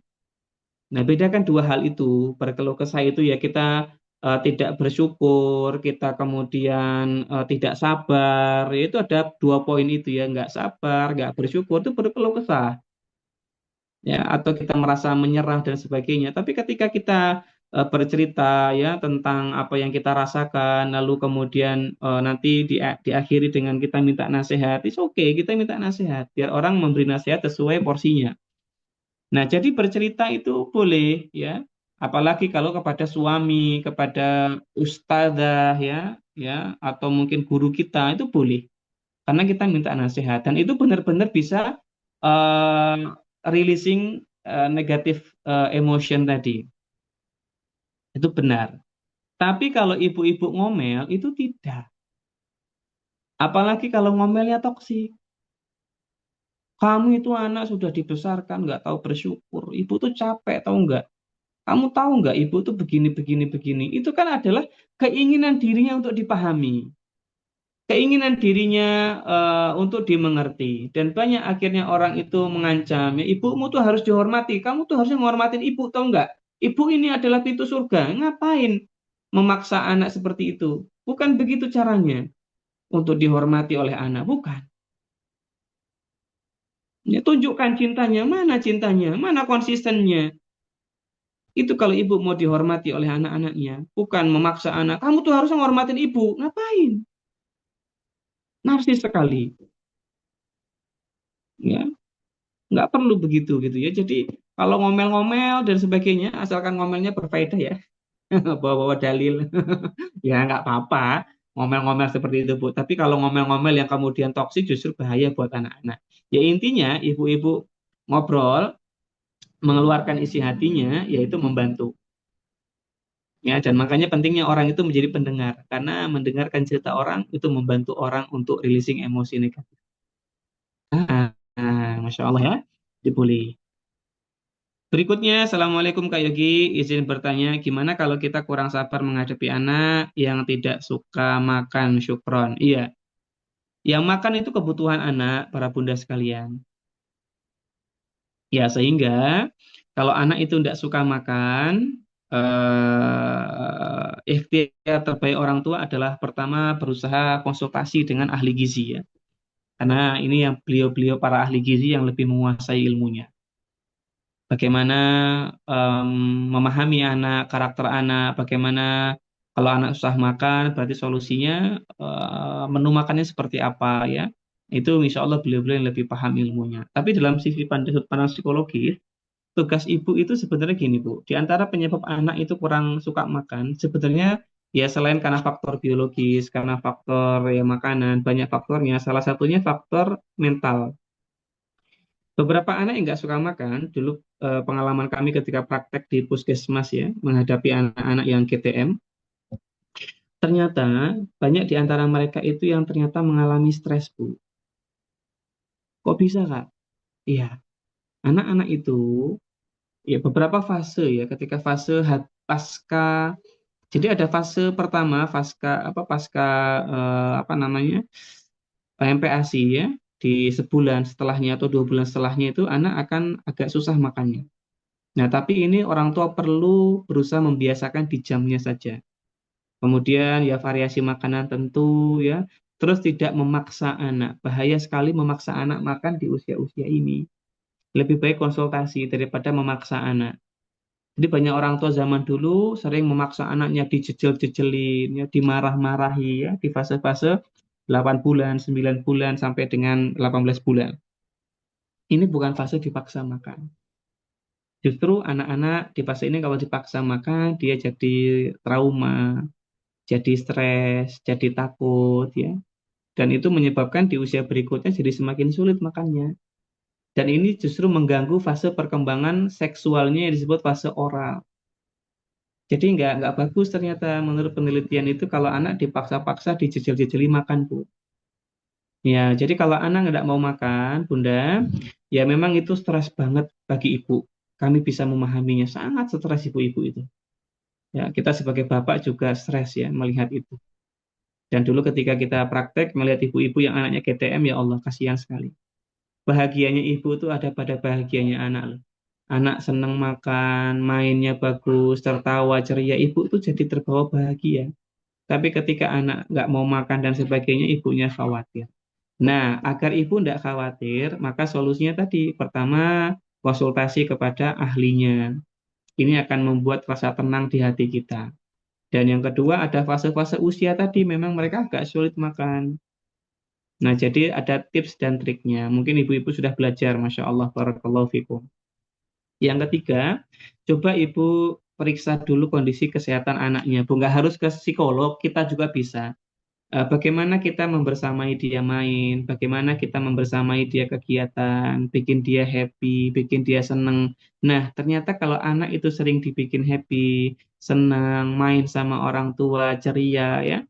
Nah, itu dia lebih mudah makan. Sebaliknya, ibu yang justru jarang main, justru malah bikin anaknya sering main sendirian ya, kasih HP apalagi, itu ternyata membuat anak juga jadi susah makan. Dan nanti anak juga punya jam biologis untuk makan. Artinya tidak perlu kita kemudian berlebihan memikirkannya, cukup ibu berikhtiar dengan maksimal. Nah, tentu tadi ikhtiarnya konsultasi. Jadi ada upaya-upaya kalau dia susah makan nasi, pakai apa ya nutrisi yang sama. Jadi biar ibu merasa aman tadi loh. Nah, itu yang paling penting sih. Terus yang kedua, membuat anak happy, membuat anak senang. Karena dari hasil-hasil yang dilakukan oleh para psikolog di puskesmas itu, ya ibu harus belajar nemenin anaknya responsif, ya main sama mereka. Maka ternyata anak-anak jadi lebih mudah makan. Dan sebaliknya anak yang jarang main sama ibunya jadi lebih susah makan. Coba nanti dibuktikan, ya. Semoga Allah mudahkan. Iya, berikutnya, ini masih banyak pertanyaannya ya. Marahnya diemin anak, itu bagaimana hukumnya? Hukumnya boleh. Ada namanya hukuman time out, Bu. Jadi hukuman itu ada yang namanya positive punishment, ada yang namanya negative punishment. Hukuman yang positive punishment itu dia mendatangkan hal-hal yang nggak nyaman kepada anak, dan negative punishment namanya negatif tapi lebih lembut. Dia mengambil kenikmatan pada anak. Misalnya diambil jatah jajannya, diambil screen time-nya, jadi nggak dapat hari itu, nggak diajak jalan-jalan, itu mengambil nikmat anak. Dan salah satunya mengambil nikmat anak itu adalah mengambil perhatian dan kasih sayang, atau nggak ngajak ngobrol di time out itu boleh. Namun, untuk anak-anak di rentang usia 2 sampai dengan 5 tahun, jangan sering-sering di time out, terutama yang di usia 2 sampai 4 tahun. Nah, nanti kalau mau time out ya 4 tahun ke atas lah, lebih sering boleh. Nah, kalau nanti 2 sampai 4 tahun tuh bingung, dia nggak paham, dan justru dia malah merasa bersalahnya berlebihan, ya, merasa malu, takut berlebihan.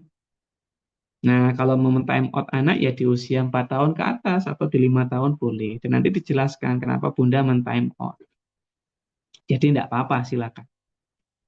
Kemudian, dan time out itu bagus ya Bu ya. Nanti untuk anak 7 tahun ke atas itu efektif banget. Asalkan ibu itu harus dekat sama anak. Kalau nggak dekat sama anak, time outnya percuma.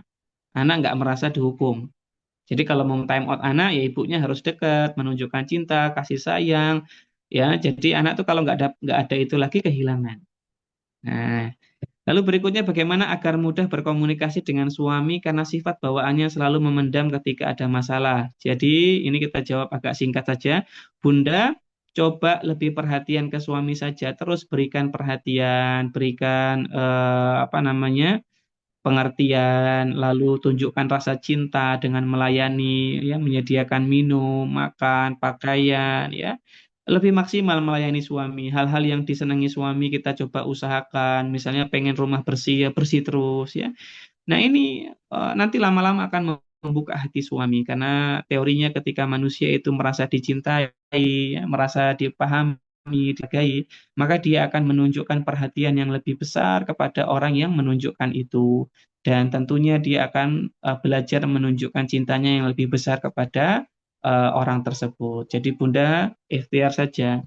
Mungkin suami selama ini nggak paham untuk cerita, karena ada istilah ya, perempuan tuh banyak cerita, sementara pria tidak bercerita. Wah, ya itu kan, itu seolah-olah stigma yang melekat pada laki-laki bahwa laki-laki itu nggak bercerita. Kalau bercerita ya cemen gitu ya. Nah, padahal ya Nabi Shallallahu Alaihi Wasallam, para sahabat ya, itu bercerita, terbuka gitu ya, apalagi kepada keluarganya. Nah, jadi ya, butuh proses. Semoga Allah mudahkan. Berikutnya, efek toxic masculinity itu bisa dilatih Kak? Oh bisa, insya Allah. Dan banyak kok. Contohnya banyak bapak-bapak yang sekarang sudah mulai suka belajar parenting. Nah, itu termasuk keterbukaan diri, berkembangnya dari efek-efek toxic masculinity. Karena laki-laki itu jujur saja selalu merasa dirinya baik-baik saja. Dan dia punya rasa kebesaran, ya, semacam sejenis waham, ya, kebesaran, bahwa dia bisa handle apapun. Wah, dia merasa with a great power, ya, come great responsibility. Wah, gitu ya. Jadi dia merasa dia powerful, dan dia merasa bertanggung jawab dan bisa bertanggung jawab atas semuanya. Aslinya enggak. Itulah kenapa ya laki-laki itu tidak bercerita, ya. Laki-laki sejati itu tidak bercerita, tapi tiba-tiba dirawat di UGD gitu ya. Ya iya, bercerita itu releasing emosi. Ya. Dan laki-laki nggak bercerita, berarti nggak rilis emosinya. Jadinya banyak masalah. Dan bukan tanpa alasan loh kami bilang begini ya. Kami itu sangat tertarik dengan meneliti yang namanya perbedaan gender. Laki-laki itu ternyata adalah gender yang lebih rentan terhadap depresi level lanjut ya. Jadi depresi level berat itu lebih banyak terjangkit pada laki-laki. Dan sampai akhirnya bunuh diri atau skizofrenia itu laki-laki.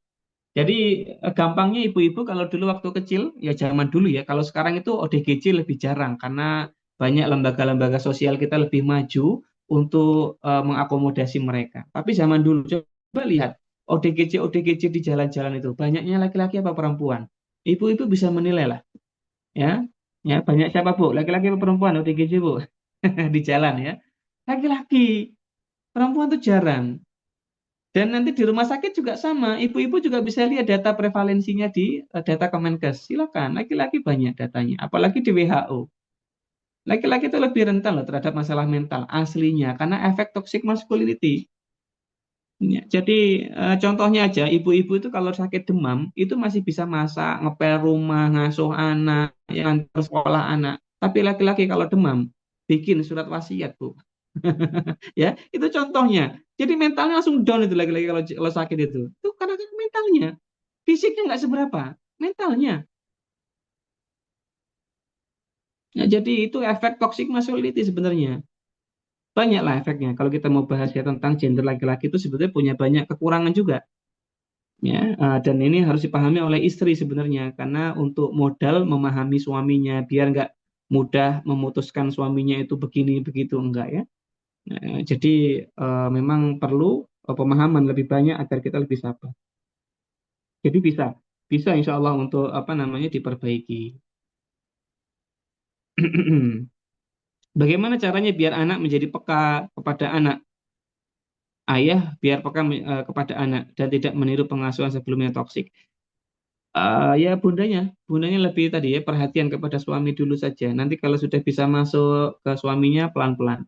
Karena perubahan pada laki-laki yang terkena dampak toxic masculinity itu faktor sosial culture ya, sosial budaya yang membentuk habit, membentuk belief ya, keyakinan, kebiasaannya terbentuk. Jadi butuh proses untuk mengubah keyakinan dan kebiasaan. Nggak bisa membalikkan telapak tangan. Meskipun laki-laki itu sering kajian di majelis ilmu, nggak mudah juga. Jadi butuh waktu. Ya, sehingga ya Bunda harus banyak menunjukkan usaha.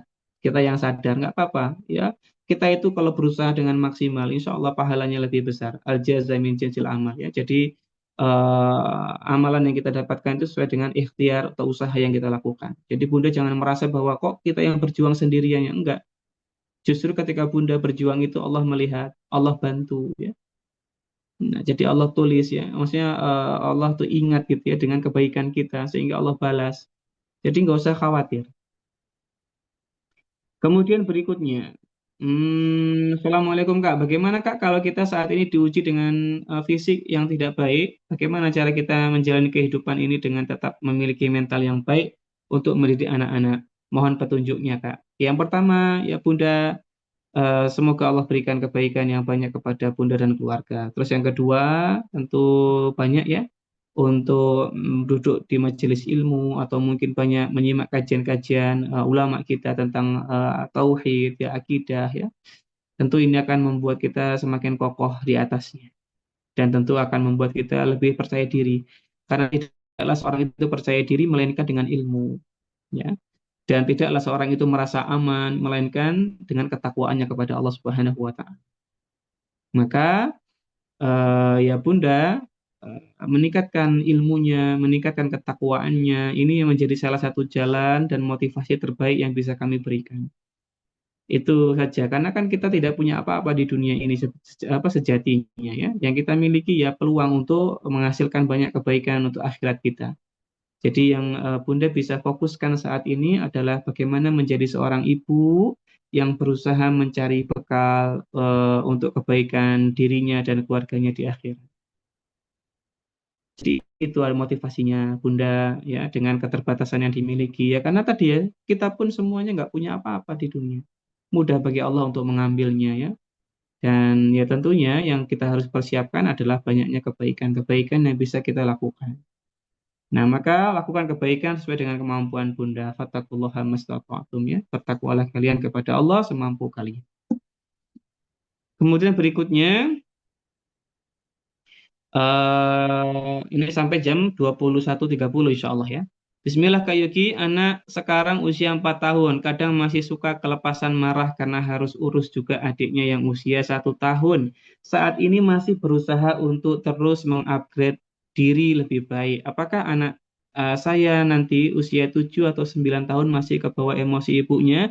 Ya tentu saja perubahan ibu itu akan juga dirasakan oleh anak dan akan dicontoh oleh anak. Nggak usah khawatir. Ya, jadi Bunda sekarang fokus saja dengan berusaha memperbaiki diri. Adapun yang kurang-kurang, insya Allah, mudah-mudahan Allah menutupinya yang kurang-kurang itu. Yang penting Bunda sudah berikhtiar, berusaha memperbaiki diri. Nah, jadi ya, insya Allah Allah rubah ya keadaan kita. Kemudian berikutnya saya sendiri Kak, dulu sebelum berhasil keluar dari lingkaran kemarahan karena anak saya dididik nenek sama mama saya terlalu manja. Habis itu setelah ikut kelas parenting saya ambil sepenuhnya pengasuhan anak dengan berhenti bekerja. Masya Allah, barakallahu fi.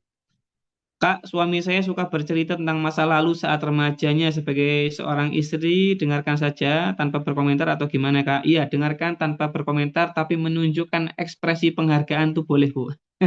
Ya seolah-olah kita bilang keren gitu, seolah menghargai mendengarkan tuh boleh. Nanti kalau perlu memberikan komentar beliau apalagi minta dikomentari ya komentar. Ini tergantung urf ya, kebiasaan suami gimana, sering senang dikomentari apa enggak. Semoga Allah mudahkan ya, ya. Tapi bisa mendengarkan, ekspresinya tenang mendengarkan meskipun nggak menarik. Nggak apa-apa Bu ya, dengarkan saja. Masya Allah, semoga Allah mudahkan dengan ekspresi yang menyenangkan. Bismillah, bagaimana cara mendidik anak perempuan usia 10 tahun yang saya rasa mulai ada perubahan dalam fisik serta mentalnya. Qadarullah baru ditinggal ayahnya. Ya, qadarullah ya. Rahimahullah. Rahmatan wasiyah. Ya. Yang pertama, untuk anak 10 tahun yang seperti ini tentu saja sangat kehilangan ya Bunda ya. Apalagi di usia-usia yang sangat membutuhkan figur ayah. Ya, semoga Allah mengampuni dosa-dosa abinya. Allah menerima amalan ibadahnya dan Allah tentunya menjadikan keluarga yang ditinggalkan sebagai orang-orang yang sabar. Maka untuk Ananda di sini Bunda secara psikologis ya kami bisa memberikan saran secara psikologis, ajak Ananda untuk banyak aktivitas yang bahagia, kegiatan berduaan, kegiatan ya jadi jangan sampai Ananda banyak waktu sendiri. Ananda banyak waktu merenung, banyak aktivitas sendiri ya, atau banyak aktivitas yang monoton, itu dihindarkan. Ya boleh monoton, tapi Bunda mungkin bisanya di akhir pekan. Akhir pekan kita buat hal-hal yang menyenangkan, masak bareng, bikin kue bareng, jalan bareng ya, ngopi bareng, boleh silakan. Ya artinya hal-hal yang menyenangkan perlu dibiasakan, sehingga ini akan membuat Ananda merasa lebih baik secara mental. Semoga Allah mudah.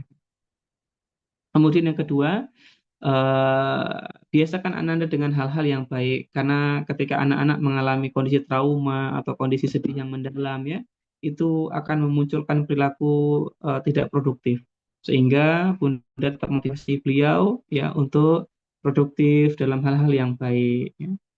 Nah kemudian yang ketiga Bunda bisa eh, membantu Ananda untuk punya circle ya pertemanan yang baik sehingga ini akan membantu Ananda lebih tumbuh sesuai dengan tumbuh kembangnya yaitu diterima secara kelompok.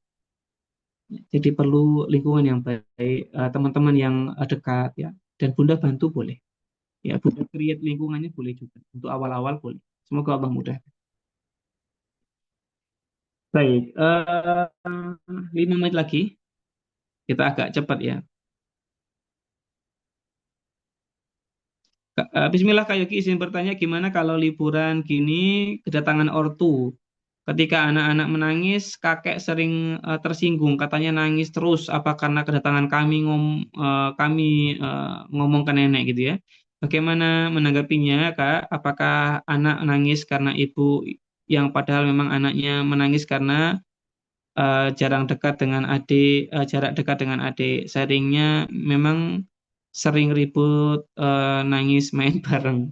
Ya tentunya perlu disonding ke kakek neneknya ya, perlu disonding kebiasaan anak-anak ya, apa yang terjadi, apa penyebabnya. Jadi kakek nenek tidak salah paham ya.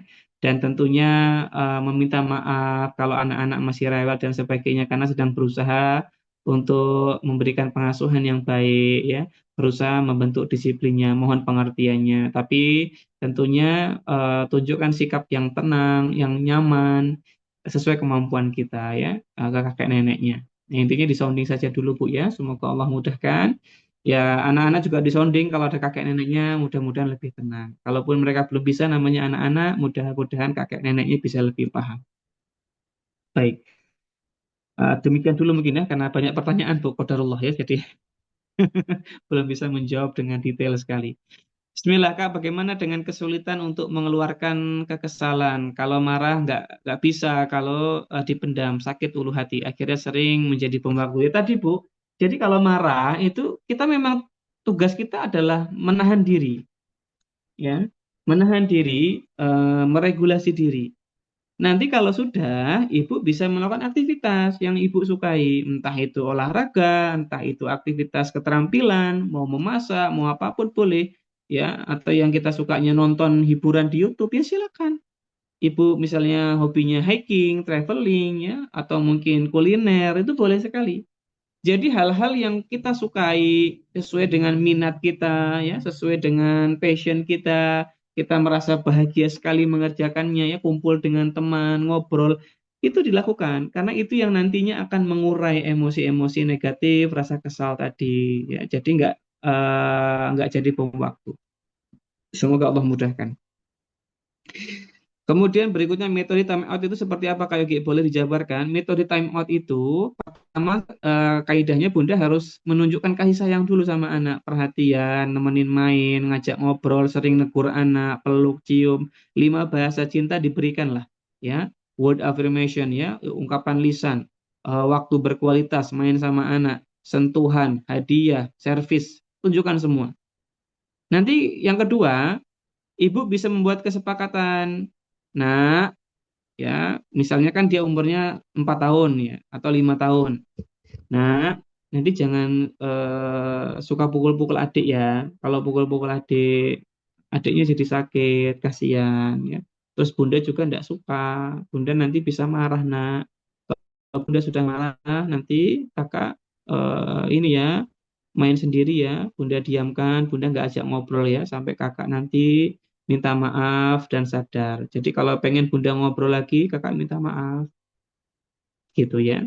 Nanti kalau sampai malam anaknya nggak minta maaf, minta tolong abinya, ayahnya gitu ya untuk membujuk. Nah, minta maaf sama bunda. Nah, jadi kerjasama harusnya saling koneksi. Kalau anak itu dihukum temot oleh ayahnya, bundanya yang ngajarin dia untuk koordinasi. Ayo minta maaf sama ayah ya. Ayo nak ya gitu. Sebaliknya kalau bundanya yang marah sama dia, ayahnya yang kemudian membujuk anak itu untuk minta maaf. Karena anak itu kalau inisiatifnya minta maaf kadang nggak muncul, kasihan dia belum bisa. Tapi kalau dibiasakan, insya Allah dia akan sadar, lebih peka, lebih mau minta maaf dan tahu kesalahannya di mana. Jadi time out itu metode yang bagus sebenarnya kalau sesuai porsinya dan prosedurnya. Nah, jadi seperti itu. Jadi time out itu di sounding dulu. Nah, jadi yang pertama menunjukkan cinta, yang kedua sounding, sounding ke suami juga, ke pasangan biar kompak gitu ya. Yang ketiga memberikan apa namanya eh, menegakkan itu ya, menegakkan apa istilahnya memberlakukan konsekuensi itu. Kalau dia mukul adiknya, ganggu adiknya, nangis adiknya, ya sudah di time out dia, gitu ya. Bundanya nggak ngajak ngobrol, dia main sendirian, dia akan kehilangan itu yang biasanya bundanya negur, cium dia, peluk dia, kok nggak ada, itu kehilangan dia. Dan time out itu idealnya kalau untuk anak-anak di bawah 6 tahun ya nggak lama-lama, paling lama yuk kalau nggak setengah jam gitu ya, setengah jam itu udah lama sekali ya. Dan ada yang para ahli juga bilang ada yang 45 menit, ada yang 1 jam, monggo mau dipakai yang mana silakan, boleh-boleh saja. Ya time out itu, tapi jangan seharian. Kalau seharian nggak bagus buat anak-anak di usia awal. Nah tapi kalau untuk anak-anak nanti sudah usia pertengahan, usia akhir 7 tahun ke atas, boleh Misalnya setengah hari, ya, seharian, nanti malam ya boleh, tidak masalah. Insya Allah ya, sesuai usianya saja. Baik, sudah jam 21.30, tapi pertanyaan masih banyak ini ya. Qadarullah, belum bisa dijawab semuanya satu persatu ya. Oke, ini banyak hal ternyata. Ya, ini gimana Kak Dini? Ini masih banyak pertanyaannya nih. Kami sarankan ke Kak Yogi aja. Jika memang Kak Yogi masih berkenan, boleh. Tapi jika memang Kak Yogi merasa disudahi, tidak apa-apa. Karena Baik, ini tidak ada mungkin juga menjawab semuanya. betul. Coba kita lihat dulu ya Kak ya. Ini ada beberapa ini, semoga Allah mudahkan. Bismillah, Afwan Kak Yogi mau tanya bagaimana caranya agar anak tidak terbawa emosi ibunya saat dewasa. Karena saat ini saya masih berusaha untuk selalu tidak marah-marah saat anak melakukan kesalahan.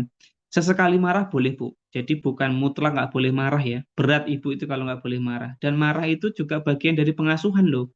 Jadi dalam rangka pendidikan itu kita boleh marah karena demikian Nabi Shallallahu Alaihi Wasallam mencontohkannya. Jadi boleh, tapi tidak sering dan tidak toksik marahnya. Toksik marah itu merendahkan anak secara lisan ya, bentak ya, atau bahkan fisiknya main juga. Nah ini nggak disarankan. Baik, jadi kalau marah nadanya tinggi ya boleh sebagai bentuk penegasan. Makanya marah jangan sering-sering. Kalau sering-sering ya anak nggak bisa bedakan mana marah mana biasa. Baik. Kemudian tapi saat ini masih selalu kalah sama emosi dan akhirnya marah-marah lagi, kadang kelepasan. Berarti ada hal yang kurang tepat Bunda di rilis energi negatif tadi ya, di perasaan atau emosi yang negatif yang numpuk tadi. Jadi harus diurai itu ternyata. Ya gini, kalau kita sulit mengontrol emosi, kemungkinan yang pertama memang kita punya masalah di prefrontal cortex kita, di otak kita, sistem pengendalinya nggak biasa. Jadi perlu dibiasakan. Makanya perlu adanya latihan. Dan ini Bunda sudah lakukan. Terus latihan ya. Kalau marah, amalkan yang Nabi ajarkan itu ya. Nah, terus pakai teknik-teknik yang lain juga dikombinasikan boleh. Jadi misalnya di kamar ya minta waktu sama anak-anak ya biar nggak meledak ke anak boleh. Nah, jadi latihan, ya boleh sekali. Latihan itu memang membuat kita jadi merubah perilaku, merubah belief, keyakinan juga. Yang kedua, melatih emosi juga itu bisa dengan bagaimana kita itu selama ini mensejahterakan diri tadi ya. Coba fisiknya sudah kita latih belum? Jangan-jangan kesejahteraan fisik kita belum. Ya, kita masih malas-malesan nih, jaga pola makan, olahraga, ya, jaga kesehatan. Ini ngefek loh, berpengaruh. Terus aktivitas-aktivitas yang bikin kita fun, happy, ya, bahagia, ya kita perlu usahakan. Nah, aktivitas sosial itu perlu diusahakan. Jadi nggak instan untuk melatih diri. Ada hal-hal yang harus dibiasakan. Dulu kita punya teman-teman waktu sekolah, terus sekarang nggak pernah komunikasi, panggil lagi, disapa lagi mereka, ya, dirajut kembali ukhuwahnya, ya, ya siapa tahu cocok lagi ngobrol sama mereka gitu. Jadi sosialnya, ya, mentalnya, fisiknya diperbaiki dulu. Apalagi hubungan sama Allah ya, kedekatan sama Allah diperbaiki juga. Nah, jadi ada tahapannya. Nah, kemudian baru tahapan berikutnya adalah berusaha mengevaluasi, ya. Mengevaluasi apakah selama ini Bunda mampu mengurai emosi-emosi negatif kalau habis marah. Jangan-jangan nggak terurai, diurai dulu ya. Nah, jadi seperti itu tahapannya. Kemudian kita lanjut. Biasanya sehabis itu saya merasa menyesal. Betul, karena merasa menyesal itu berarti marahnya karena uncontrol ya. Jadi bukan karena kontrol kita. Merasa bersalah sama anak ya. Betul, pasti itu ya. Akhirnya sehabis menyesal, tapi kalau anak berbuat kesalahan tertrigger lagi, emosi marah-marah lagi. Dan itu polanya akan terus begitu. Anak juga nggak begitu sadar dengan kesalahannya akhirnya. Dia jadi kebawa toksik juga sebenarnya ya. Makanya ada anak-anak yang justru malah semakin nakal, semakin menentang kalau ibunya semakin marah-marah. Nah, karena ada efek tadi ya, inhibitory metacognitionnya lemah ya, self controlnya lemah, moral judgmentnya lemah karena ibunya toksik gitu ya, Artinya toksik dalam arti marah-marahnya berlebihan. Artinya membuat anak juga jadi nggak bisa mengendalikan dirinya. Nah itu justru malah jadi lingkaran yang nggak pernah selesai. Nah kalau berharap anak yang kemudian dia stabil, dia bagus perilakunya, ya nggak bisa, namanya anak-anak. Berarti memang kuncinya di orang tua. Nah, maka Bunda ya terus berdoa kepada Allah untuk diperbaiki dirinya ya. Kemudian ya praktis tadi ya, praktek terus. Nah, praktek terus melihat kesejahteraan diri, mana fisiknya, mentalnya, sosialnya perlu diperbaiki. Kemudian evaluasi mana marah-marah, emosi negatif yang nggak terurai sehingga perlu diuraikan dulu ya. Semoga Allah mudahkan. Barakallahu fikum. Baik. Kak Yogi Afan, bagaimana cara mengembalikan, mengensalikan diri agar tidak memukul anak ketika salah? Karena saya pernah satu kali memukul anak dengan keras tanpa kesadaran diri. Karena anak tumbuh dengan pola asuh orang tua anak yang saat anak kecil sedikit-sedikit memukul hingga menimbulkan bekas di badan. Sama, Kak Yogi juga dulu gitu. Apakah saya termasuk memiliki trauma masa kecil? Karena saya pernah memukul anak saya dengan keras tanpa sadar. Ya, sebetulnya nggak harus trauma. Belum tentu trauma, belum tentu kita PTSD juga. Ya, bisa jadi kita hanya modeling ya. Apa yang kita lihat dahulu dan sering kita alami jadi conditioning event, jadi belief, jadi automatic thought namanya, pikiran otomatis. Sehingga pikiran otomatis ini kadang muncul tanpa kita berpikir dulu. Makanya refleks. Makanya seorang orang kadang nggak sadar. Nah, jadi itu yang terjadi. Jadi nggak apa-apa, belum tentu Bunda trauma. Jangan bermudah-mudahan mengatakan trauma ya, karena konsekuensinya berat. Sehingga kalau bisa kita nggak trauma. Dan itu lebih mudah untuk memperbaikinya. Semoga Allah mudahkan. Ya, Bunda tentu perlu minta maaf sama Ananda ya. Kemudian kalau berlebihan memukulnya ya tentu mohon ampun kepada Allah. Mohon ampun kepada Allah, minta maaf sama Ananda ya.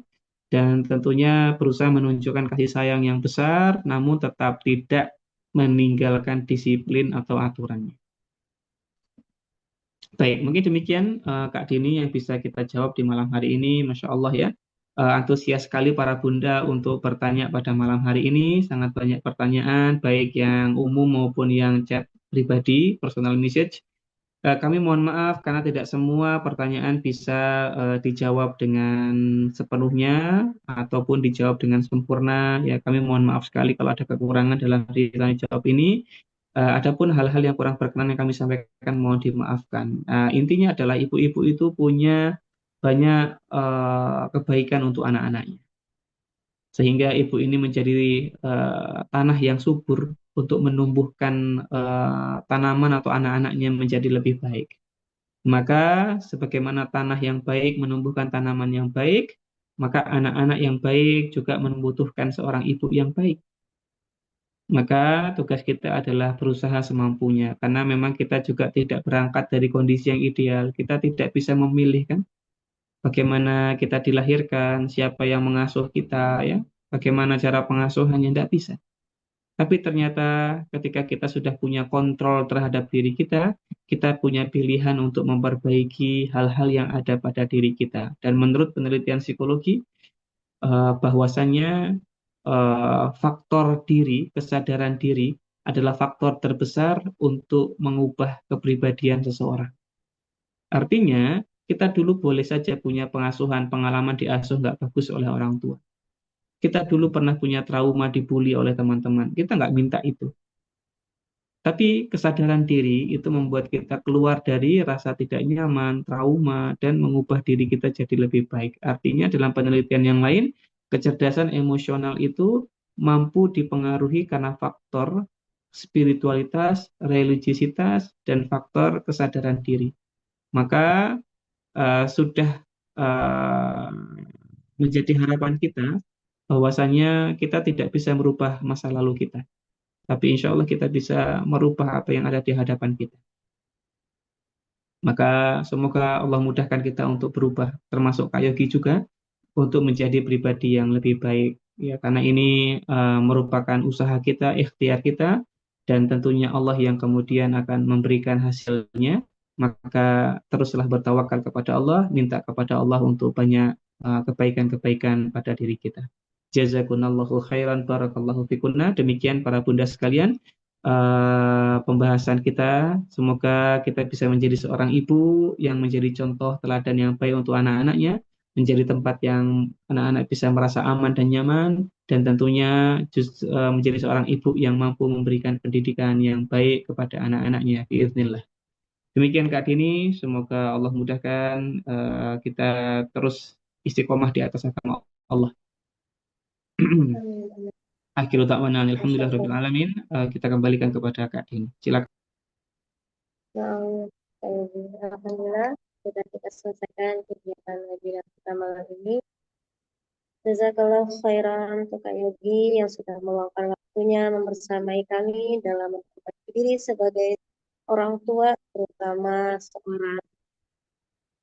Semoga waktu dan ilmu yang Kak Yogi bagikan mampu menjadi pemberat amal Kak Yogi sekeluarga di akhirat dan diampuni segala dosa-dosanya. Amin. Allahumma.